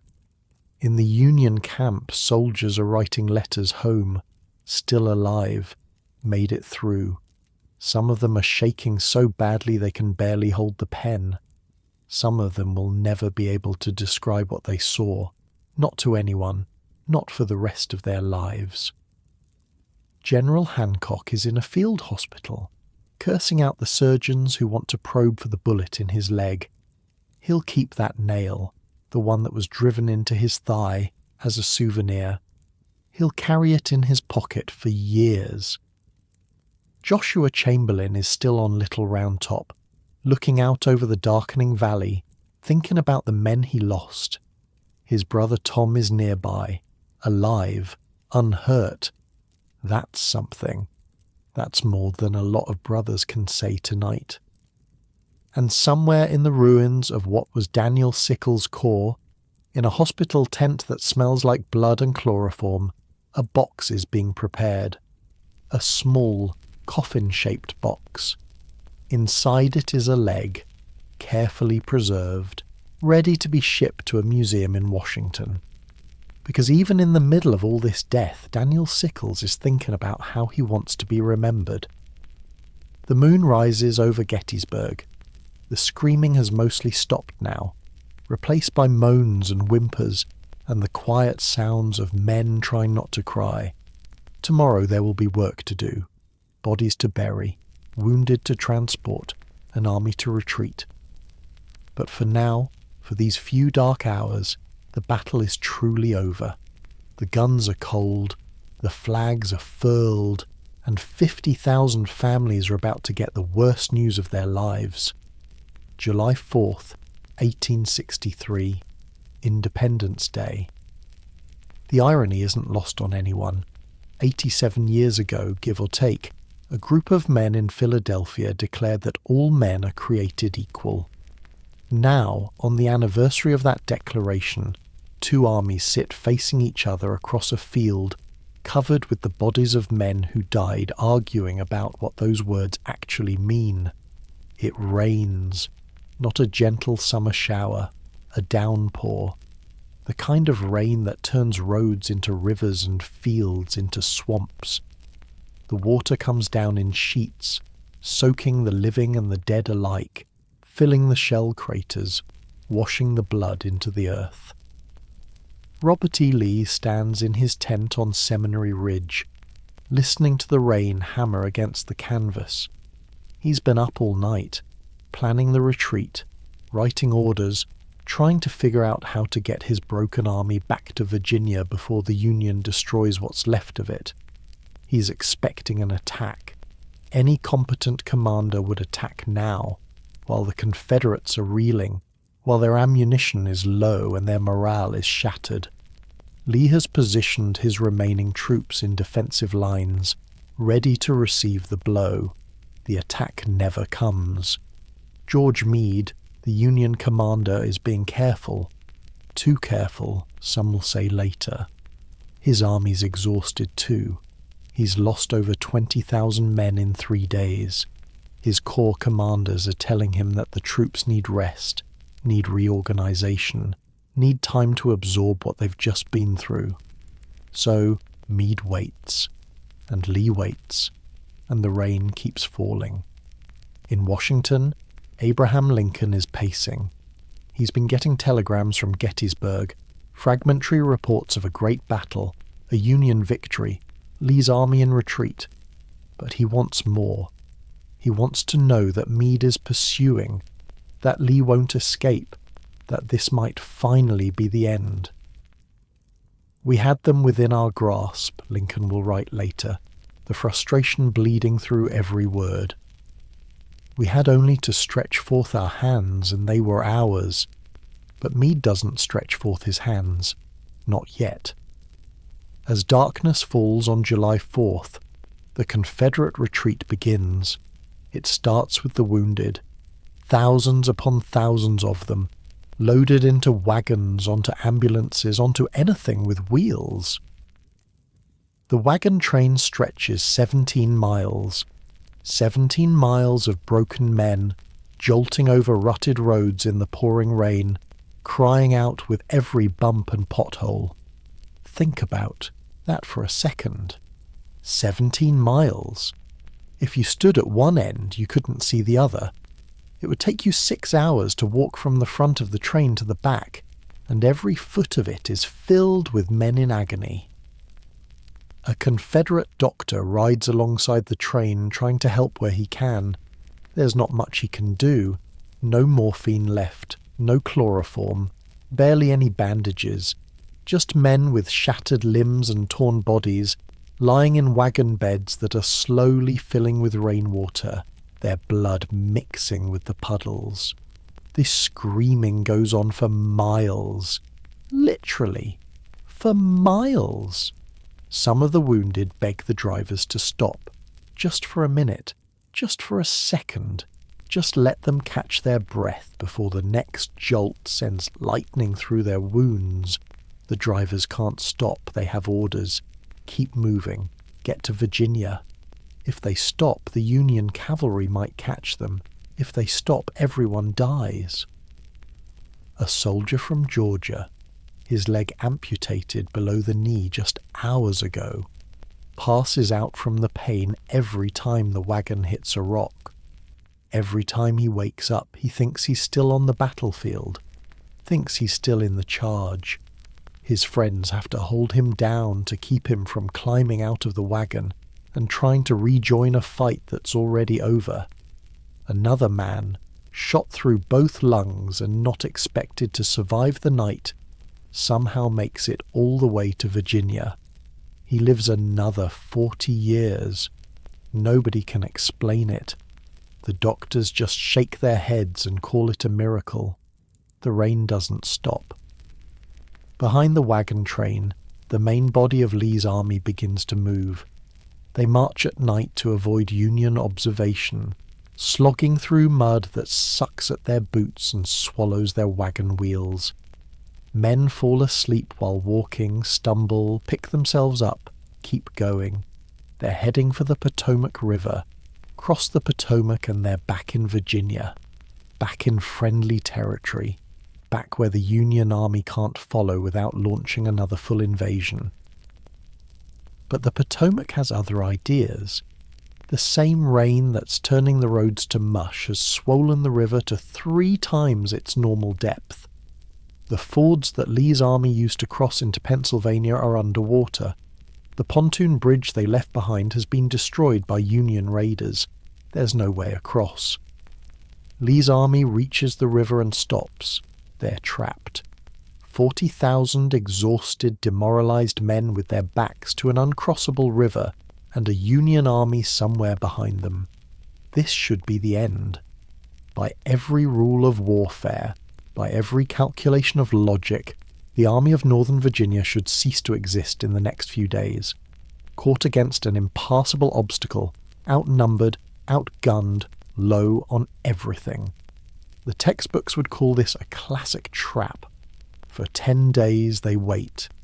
10 days of digging fortifications in the mud. 10 days of watching the river, measuring its depth with sticks, praying for the water to fall. 10 days of short rations and wet clothes and wondering if tomorrow is the day the Union Army appears on the horizon to finish what they started. Soldiers write letters home. Some of them are farewell letters. "If I don't make it," they write, "know that I love you. Know that I died doing my duty." They fold the letters carefully and tuck them in their pockets, hoping someone will find them and mail them if the worst happens. Lee puts on a calm face. He rides among his men, projects confidence, acts like everything is going according to plan. But privately, he's preparing for the worst. He writes to Jefferson Davis, the Confederate president, warning him that the army might be destroyed. He makes plans for a last stand. And where is Meade during all this? Following, slowly, carefully. His army's marching south, parallel to Lee's route, staying between the Confederates and Washington. He's not rushing. He's being methodical, professional, safe. Lincoln is losing his mind. Every day brings new telegrams. Lee is trapped at the river. Lee has no way to cross. Lee's army is ripe for destruction, and every day Meade finds a reason to wait. His troops are tired. The roads are bad. He needs to concentrate his forces. He needs more information about Confederate positions. "If I had gone up there, I could have whipped them myself," Lincoln reportedly says. It's probably not true, but it captures his frustration perfectly. Finally, on July 12th, the Union Army approaches Lee's fortified position at Williamsport, Maryland. Meade calls a council of war. His corps commanders vote. The majority says wait. Don't attack fortified positions. Let's see what develops. Meade waits. That night the river finally drops enough to ford. Confederate engineers have also been building a makeshift pontoon bridge out of torn-down warehouses and whatever lumber they could find. It's rickety. It might collapse at any moment, but it's a bridge. Lee's army crosses in the darkness, the men wading through chest-deep water or shuffling across the swaying pontoons. By morning, almost everyone is across. The Army of Northern Virginia is back in Virginia, battered and bleeding, but still alive. When Meade's troops finally advance on the Confederate position, they find empty trenches. Lee is gone. Lincoln, when he hears the news, is devastated. He writes Meade an angry letter, accusing him of letting the war's best chance for a quick end slip through his fingers. Then he puts the letter in a drawer and never sends it. What good would it do now? The war will go on for almost 2 more years. Hundreds of thousands more will die. And people will argue forever about whether Meade could have ended it right there, at that swollen river crossing. But that's the big picture. Let's go back to Gettysburg, back to the town that's now a graveyard. The armies are gone, but they've left everything behind. Bodies everywhere, in the fields, in the orchards, in the streets, piled behind stone walls and scattered across hillsides. The July heat is doing its work, and the smell is becoming unbearable. The townspeople don't know where to start. There are maybe 2,500 residents in Gettysburg. They've just hosted a battle involving 160,000 soldiers. The math doesn't work. They don't have the manpower, the coffins, the grave diggers, the anything to deal with this. Volunteers start arriving within days. Doctors, nurses, ordinary citizens who read about the battle in the newspapers and felt like they had to do something. They set up field hospitals in barns and churches and private homes. They organize burial details. They write letters for dying soldiers who can't hold a pen. A woman named Cornelia Hancock, the one we mentioned before, works 18-hour days in the hospitals. She's 23 years old, barely more than a girl, and she's up to her elbows in blood and pus and gangrene. Years later, she'll write that she was so tired she could have slept standing up. But every time she closed her eyes, she saw the faces of the men she couldn't save. The dead are buried where they fell at first. Shallow graves marked with wooden boards, a name scratched in pencil if anyone knew it. Unknown if they didn't. Sometimes just a number. The fields around Gettysburg become a patchwork of little mounds and makeshift headstones. Burial details work around the clock in the summer heat, handkerchiefs tied over their faces against the smell. They find bodies in the strangest places, wedged in rock crevices on Little Round Top, hidden in the tall wheat of the fields, floating in creeks and streams, a body in a well, poisoning the water for the family that lived there. It's not good enough. Everyone knows it's not good enough. These men deserve better than holes in the ground marked with scrap lumber. A local attorney named David Wills starts pushing for a proper cemetery, a place to honor the dead, a place where families can come to mourn. He buys 17 acres on Cemetery Hill, the same hill where Union troops made their stand, and begins the work of reinterring the bodies. It takes months. Workers dig up the temporary graves, try to identify the remains, move them to the new cemetery in neat rows organized by state. Sometimes identification is easy. Sometimes there's nothing left but bones and buttons. The dedication ceremony is scheduled for November 19th. They invite Edward Everett, the most famous orator in America, to give the main speech. They also invite President Lincoln, almost as an afterthought. Would he like to say a few words? Make some brief remarks after the main address? Lincoln says yes, but that's still months away. Right now, in the summer of 1863, Gettysburg is just trying to survive. The hospitals are overflowing. Men are dying every day, not from their wounds, but from infection, from disease, from sheer exhaustion. The surgeons work until they can't stand, then sleep for a few hours, then start again. They amputate limbs, by the hundreds. The pile of severed arms and legs behind one field hospital grows so high that soldiers start using it as a landmark. Turn left at the limb pile. The smell never goes away. Months later, people will say they can still smell it, that it's seeped into the walls, into the ground, into their clothes. The smell of Gettysburg. Farmers return to their fields to find crops trampled, fences destroyed, livestock stolen or killed. Some of them find worse things. Human remains that the burial details missed. Equipment, weapons. The debris of war scattered across land that was supposed to grow wheat. One farmer reportedly plows around a dead horse for weeks because he can't figure out how to move it. Another finds an unexploded shell in his field and has no idea what to do with it. The war has left a mess that will take years to clean up, and the wounded keep dying. Union wounded have it better, relatively speaking. They're moved to hospitals in the north, to cities with proper medical facilities, to places where their families can visit. Confederate wounded are prisoners of war. They stay in Gettysburg, in the overcrowded field hospitals, hoping they'll live long enough to be exchanged or paroled. Some of them do, some of them don't. The last Confederate soldier at Gettysburg doesn't leave until the following spring. He's been too badly wounded to move, lying in a farmhouse bed while his captors decide what to do with him. By the time he's well enough to travel, the war has moved on to other places. When he finally heads south, the family that cared for him gives him food for the journey.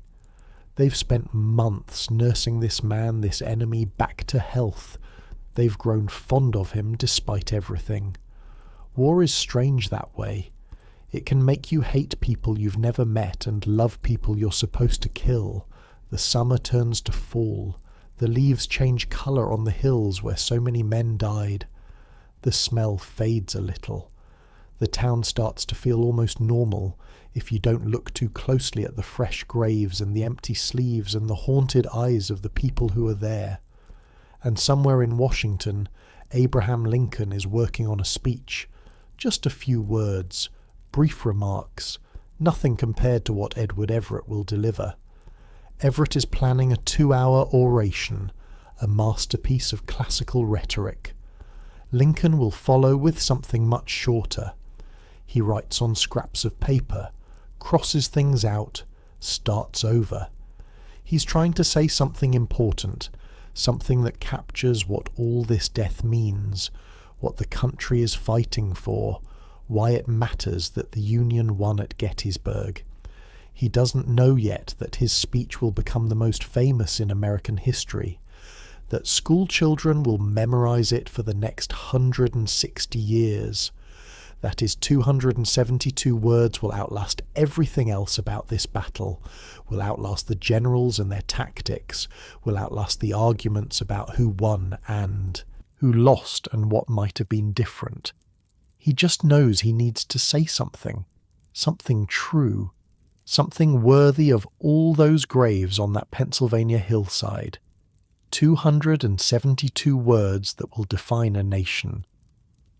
November 19th, 1863. 4.5 months after the battle. The morning is cold and grey, the kind of late autumn day when the sky seems to press down on you and the air bites at your cheeks.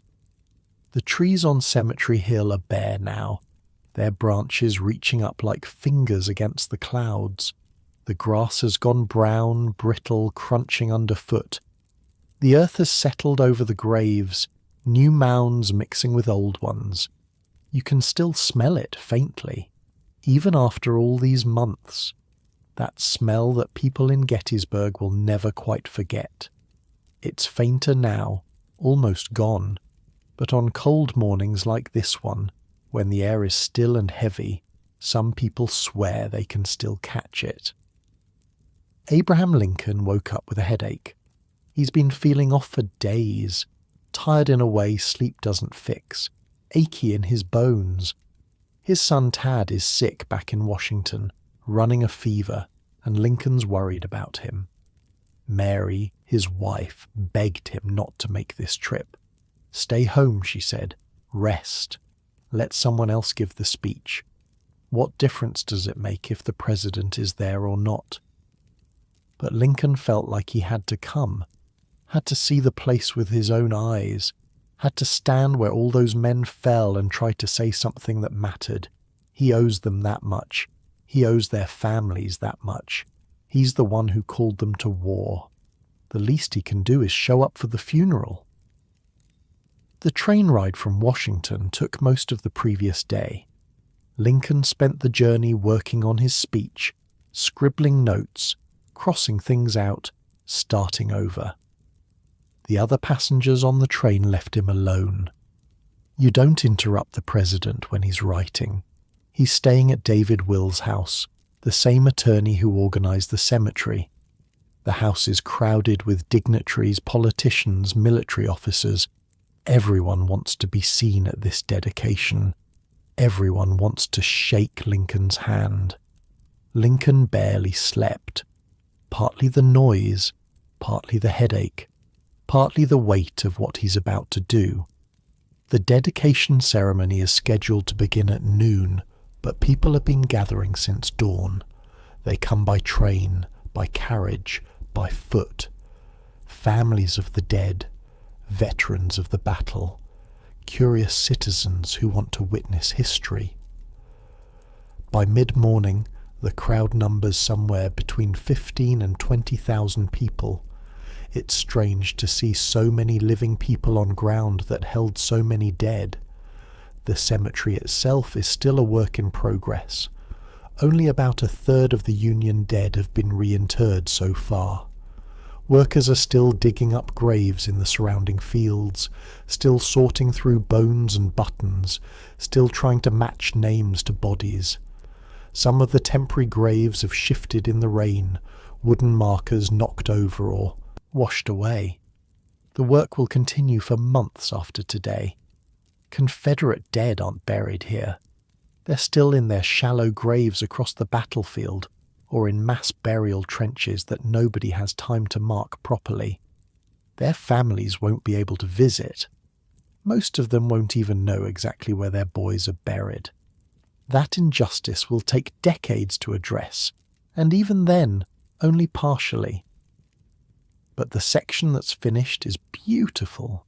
Neat rows of white headstones, organised by state, radiating out from a central monument that hasn't been built yet. The graves fan out like the spokes of a wheel, each soldier facing outward, as if standing guard even in death. New York over here, Pennsylvania over there, Ohio, Maine. The geography of grief, organised and orderly. A wooden platform has been erected for the speakers. Lincoln climbs up and takes his seat.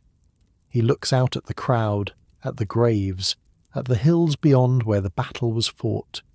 You can still see the scars on the landscape, broken trees, shell craters, the stone wall at the angle where so many men died trying to cross it. Edward Everett takes the podium first. Everett is everything Lincoln isn't. Polished, patrician, the most celebrated orator of his generation.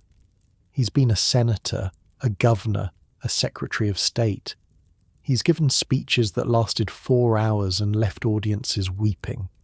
Today, he's prepared a 2-hour address on the Battle of Gettysburg.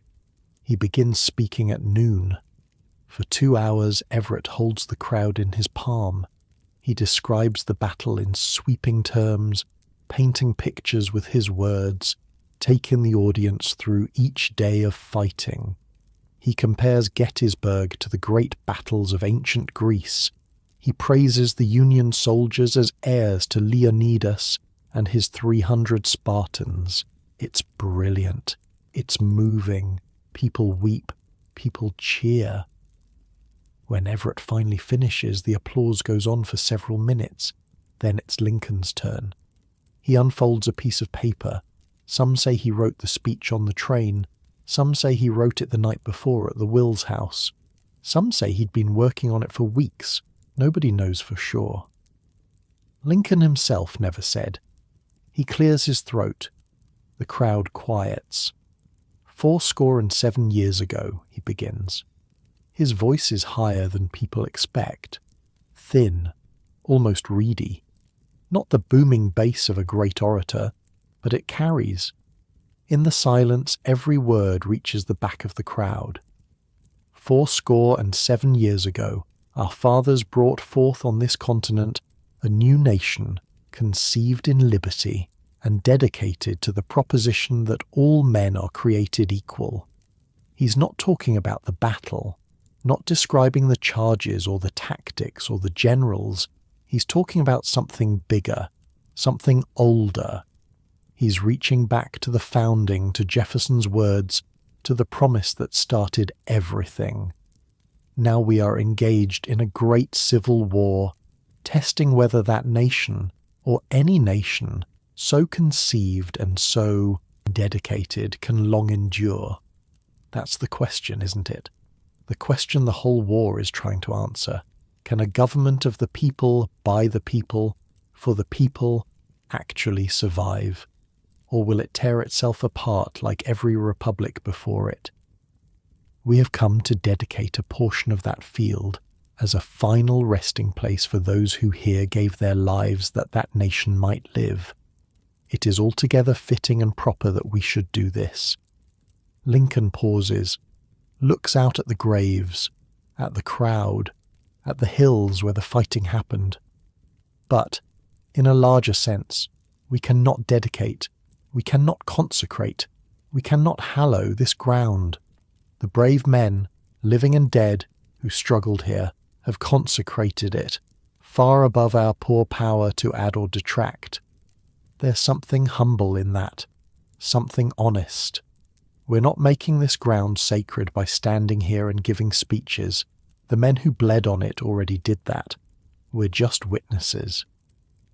The world will little note, nor long remember what we say here, but it can never forget what they did here. He's wrong about that, of course. The world will remember what he said, will memorize it, will carve it in stone. But Lincoln doesn't know that yet. He thinks he's giving forgettable remarks at a dedication ceremony.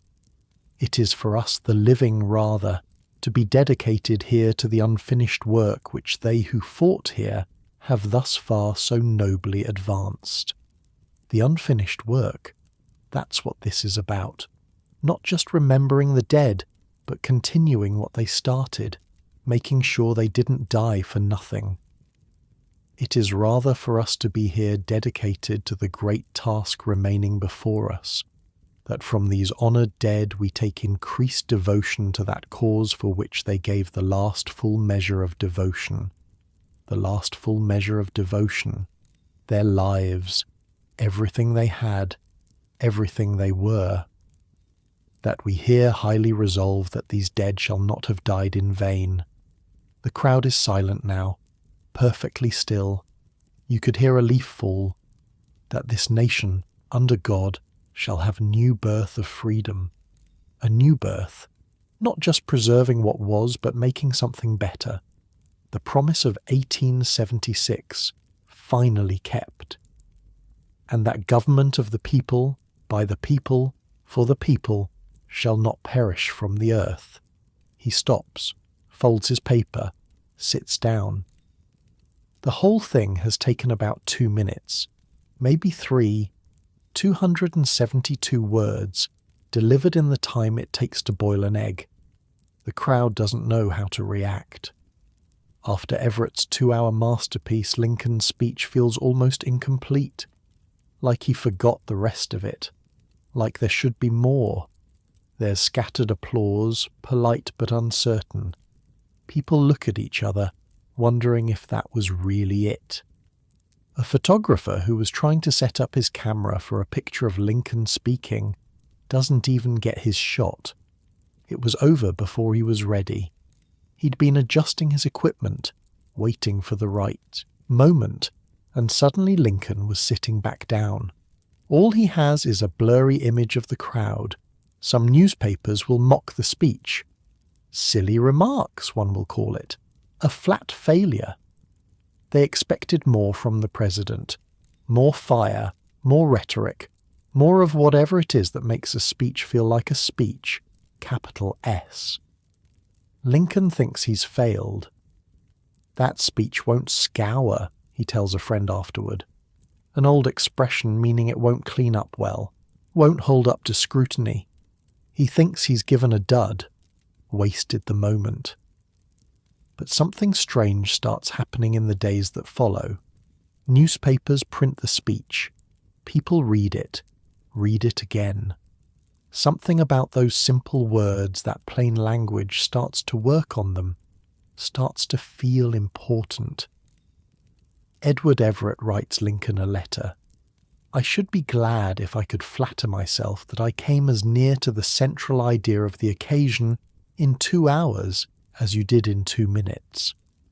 The man who gave the speech of a lifetime admits that Lincoln's 2 minutes were better. Over time, the Gettysburg Address becomes the thing everyone remembers. Everett's speech is forgotten except by historians. Lincoln's words get carved into marble, printed in textbooks, memorized by children. They become America's soul speech, the thing we tell ourselves about who we are and what we're supposed to be. All men are created equal. Government of the people, by the people, for the people. A new birth of freedom. Simple ideas, radical ideas, ideas that the country is still arguing about, still trying to live up to, 160 years later. But on that November afternoon, Lincoln just feels tired. His headache is worse. The ceremony is over. There's a reception to attend, hands to shake, conversations to endure. He wants to get back to Washington, back to Tad, back to his desk and the 1,000 problems that won't solve themselves. The train home feels longer than the train there. Lincoln slumps in his seat, exhausted.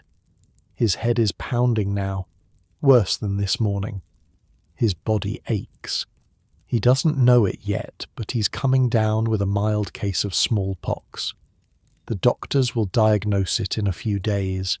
He'll recover, but the illness explains the fatigue, the headaches, the general feeling of being wrung out and empty.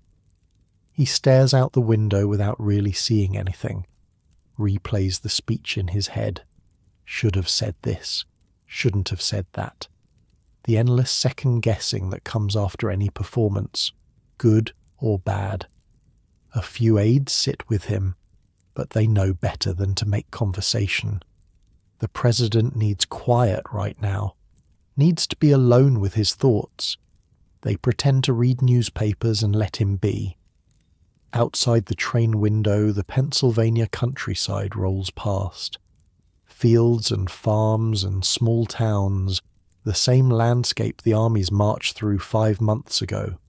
Smoke rising from chimneys, children playing in yards, horses pulling wagons down dirt roads.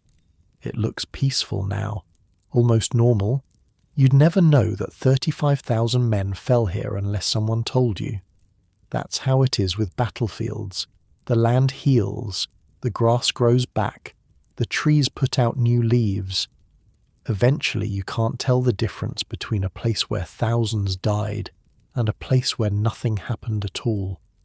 But people remember, the families remember, the survivors remember, and now, maybe because of Lincoln's words, everyone will remember. Back in Gettysburg, the crowd is dispersing. The ceremony is over.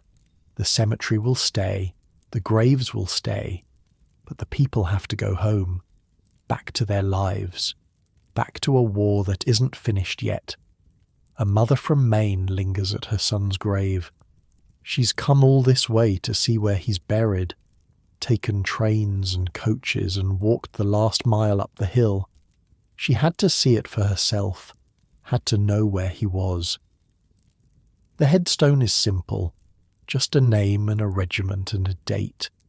Nothing about who he was, nothing about how he loved fishing in the summer, nothing about the girl he'd promised to marry when he got home, nothing about the life he lived before the war turned him into a soldier, and then turned him into a body, and then turned him into a name on a stone. Just a name, one of thousands, in rows that stretch across the hillside like the teeth of a comb.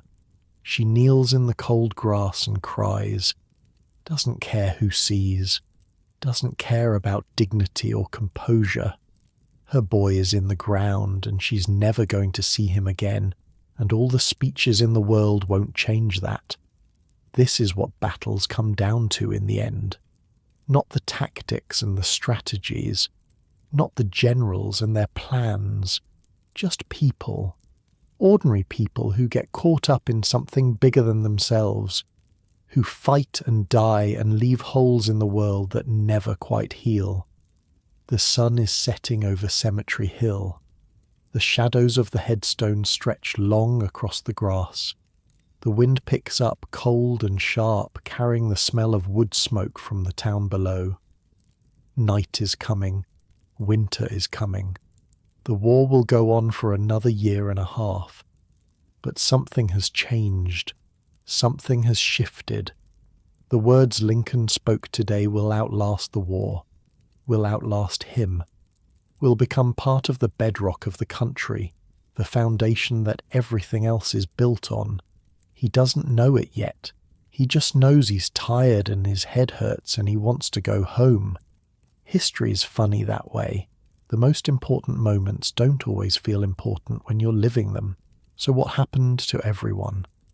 Let's start with the men we followed through those 3 terrible days. Joshua Chamberlain, the college professor who led that bayonet charge down Little Round Top, went on to become one of the most respected soldiers in the Union Army. He was wounded 6 times during the war. 6 times. Each time the doctors said he probably wouldn't make it. Each time he proved them wrong. At Petersburg in 1864, he took a bullet through both hips that should have killed him. The ball passed through his body, tearing through organs that nobody survives losing. Grant promoted him to brigadier general on the spot, expecting him to die that night. The promotion was supposed to be a final honour for a dying hero. He didn't die. Chamberlain survived somehow through some combination of luck and stubbornness, and maybe just not being finished yet. He spent months recovering, then went right back to the front lines. His men couldn't believe it. The Walking Dead, they called him. The man who wouldn't quit. And when RobertELee finally surrendered at Appomattox Courthouse in April of 1865, it was Joshua Chamberlain who was chosen to receive the formal surrender of the Confederate infantry, to accept their flags and their weapons, to be the face of the Union at the war's end. The college professor from Maine, standing there as the curtain came down on 4 years of slaughter. He did something remarkable that day, something nobody expected. As the defeated Confederate soldiers marched past to stack their arms, Chamberlain ordered his men to salute them, a sign of respect. Soldier to soldier, enemy to enemy. The Confederates, stunned and exhausted and broken, returned the salute. For a moment they weren't enemies anymore, just men who'd survived something terrible together. It was a moment of grace in a war that had very little grace in it. Chamberlain went home to Maine after the war, became governor, then president of Bowdoin College, the same school where he'd taught before everything changed. He lived until 1914, long enough to see automobiles and airplanes and the world transformed into something those boys at Little Round Top never could have imagined. He never fully recovered from his wounds. The bullet through his hips caused problems for the rest of his life, but he never complained, never talked about it unless someone asked. He just kept going, one foot in front of the other, the way he'd kept going up that hill. Daniel Sickles, the one-legged congressman who got all those men killed with his unauthorized advance, had a very different kind of afterlife. He went back to politics, served as a diplomat, got into scandals, got out of scandals, spent decades defending his decision at Gettysburg, arguing that his move to the Peach Orchard actually saved the Union Army by disrupting Lee's plans. Historians still argue about whether he was right. He visited his leg at the Army Medical Museum every year on the anniversary of the battle, brought friends sometimes, showed off the bones like they were a trophy. "There it is," he'd say, pointing at the display case. "There's my leg. The museum still has it. You can go see it today if you want." Daniel Sickles' leg, sitting in a little wooden box in Washington, D.C. He donated it himself, wanted people to remember. Sickles lived until 1914 too, same year as Chamberlain, the last, 2 generals of Gettysburg, dying within months of each other, half a century after the battle that made them famous. Winfield Hancock, the one who got shot in the thigh on Cemetery Ridge, recovered from his wound and kept fighting. After the war, he ran for president, lost to James Garfield by less than 10,000 votes out of 9 million cast. One of the closest elections in American history. He carried that bent nail from Gettysburg in his pocket for the rest of his life, a reminder, a souvenir, a piece of that stone wall where so many men died. George Pickett, whose name is forever attached to that doomed charge, never recovered from what he saw that day. He resigned from the army after the war, refused to talk about Gettysburg, refused to forgive Robert E. Lee. When someone asked him why the charge failed, he said the Yankees had something to do with it, but you could tell he was still angry, still hurt, still wondering why those men had to die. He worked as an insurance salesman after the war, died in 1875, only 50 years old. Some say he drank himself to death. Some say it was just the weight of all those memories. Robert E. Lee went home to Virginia after the surrender, became president of Washington College, spent his last years trying to rebuild the South, trying to heal the wounds, telling young men to be good Americans and stop fighting old battles. He died in 1870, only 5 years after the war ended. His last words were, "Strike the tent," an old army command. Even at the end, he was still a soldier. And Abraham Lincoln.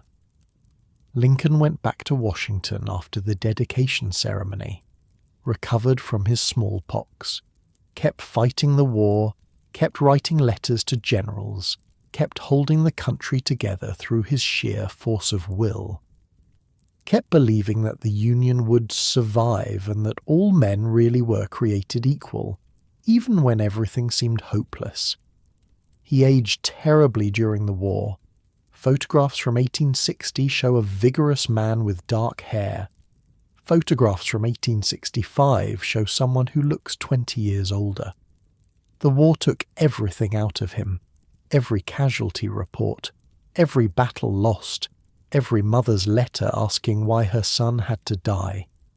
In April of 1865, 5 days after Lee surrendered, Lincoln went to a play at Ford's Theatre. He was exhausted but relieved. The war was finally ending. Maybe now he could rest.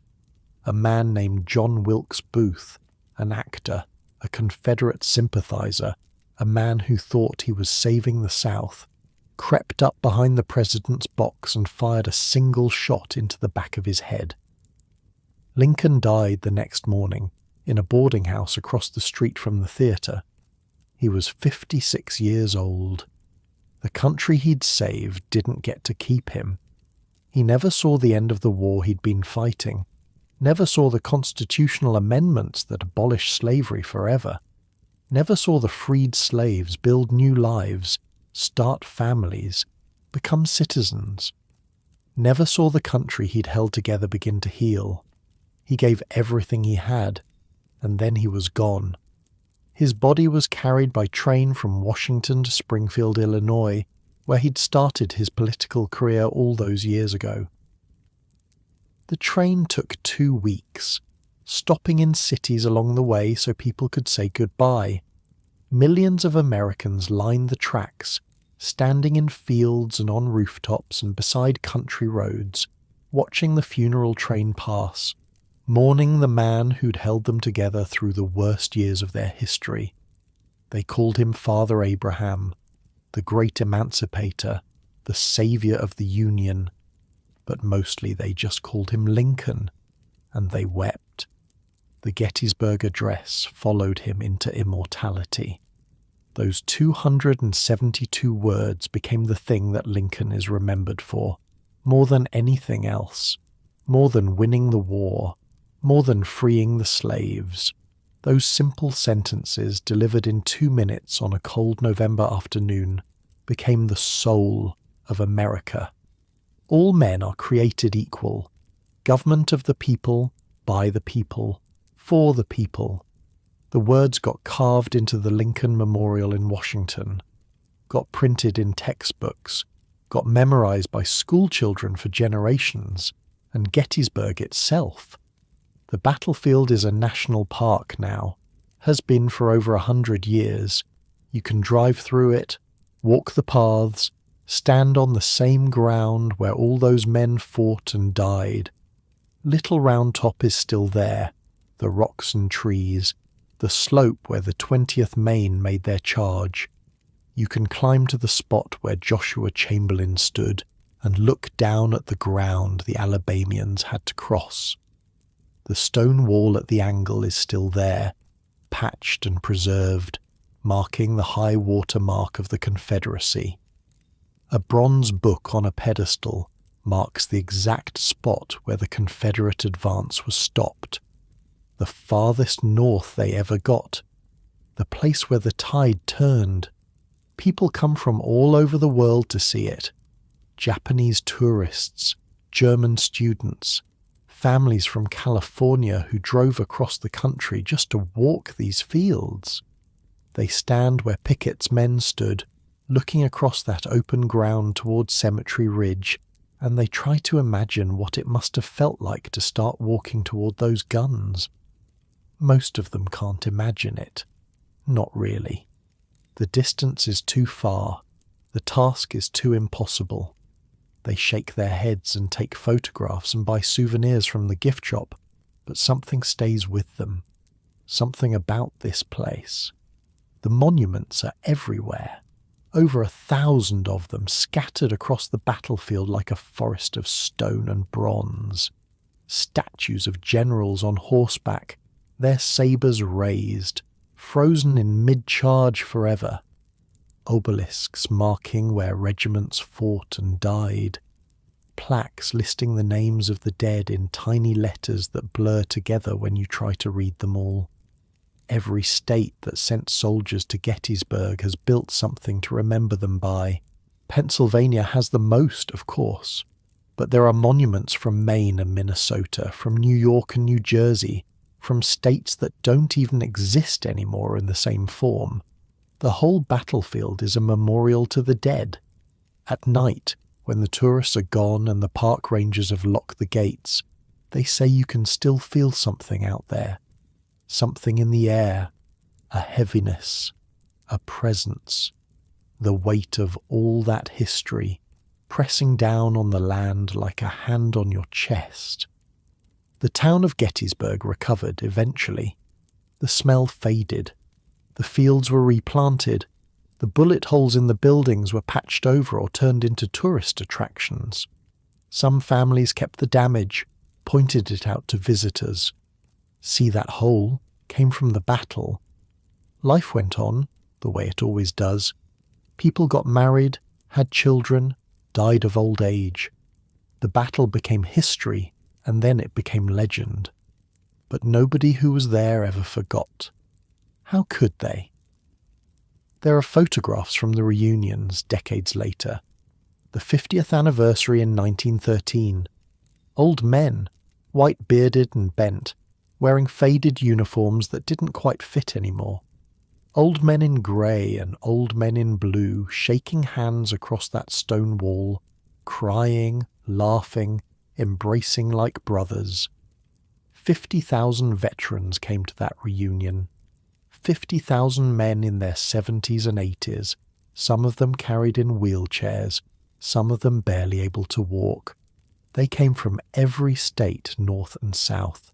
They slept in tents, just like they had 50 years before. They walked the fields they'd fought over as young men, and they talked. God, how they talked. Stories they'd never told anyone, memories they'd buried for half a century. They found the spots where their friends had fallen. They looked for the rocks they'd hidden behind. They stood on Little Round Top and Cemetery Ridge and the peach orchard, and they remembered. Enemies who became something else. Survivors who understood each other in ways that no one else ever could. The only people on Earth who knew what it had really been like. The last veteran of Gettysburg died in 1938. A man named Albert Woolson, who'd been a drummer boy in the Union Army. Just a kid back then. 17 years old, beating the drum while the world exploded around him. He was 106 years old when he passed. The last living link to those 3 days in July, gone. But the story doesn't end there. Stories like this never really end. Every year, people still gather at Gettysburg to remember. They dress in period uniforms and reenact the battles. They lay wreaths at the graves. They read the Gettysburg Address out loud, those familiar words echoing across the same hills where Lincoln spoke them. They're trying to keep something alive, trying to make sure we don't forget what happened here, what it cost, what it meant.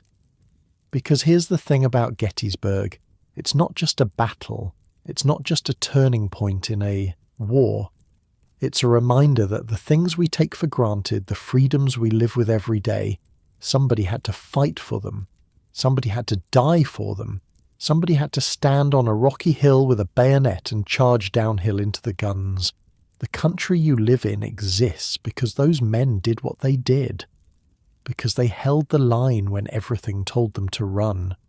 Because they believed in something bigger than themselves, even if they couldn't always put it into words. That's worth remembering. That's worth thinking about on quiet nights like this one. And now, here you are, lying in your bed, warm and safe, in a world those soldiers couldn't have imagined. No cannons in the distance, no smoke on the horizon, no lists of the dead to read in tomorrow's newspaper. Just quiet, just peace, just the soft sounds of night settling in around you. The men who fought at Gettysburg would have given anything for a night like this. A night without fear, a night without the sound of guns, a night where they could close their eyes and know that nothing terrible was coming. You have that, right now, this moment. The sheets beneath you, soft and clean. The pillow cradling your head.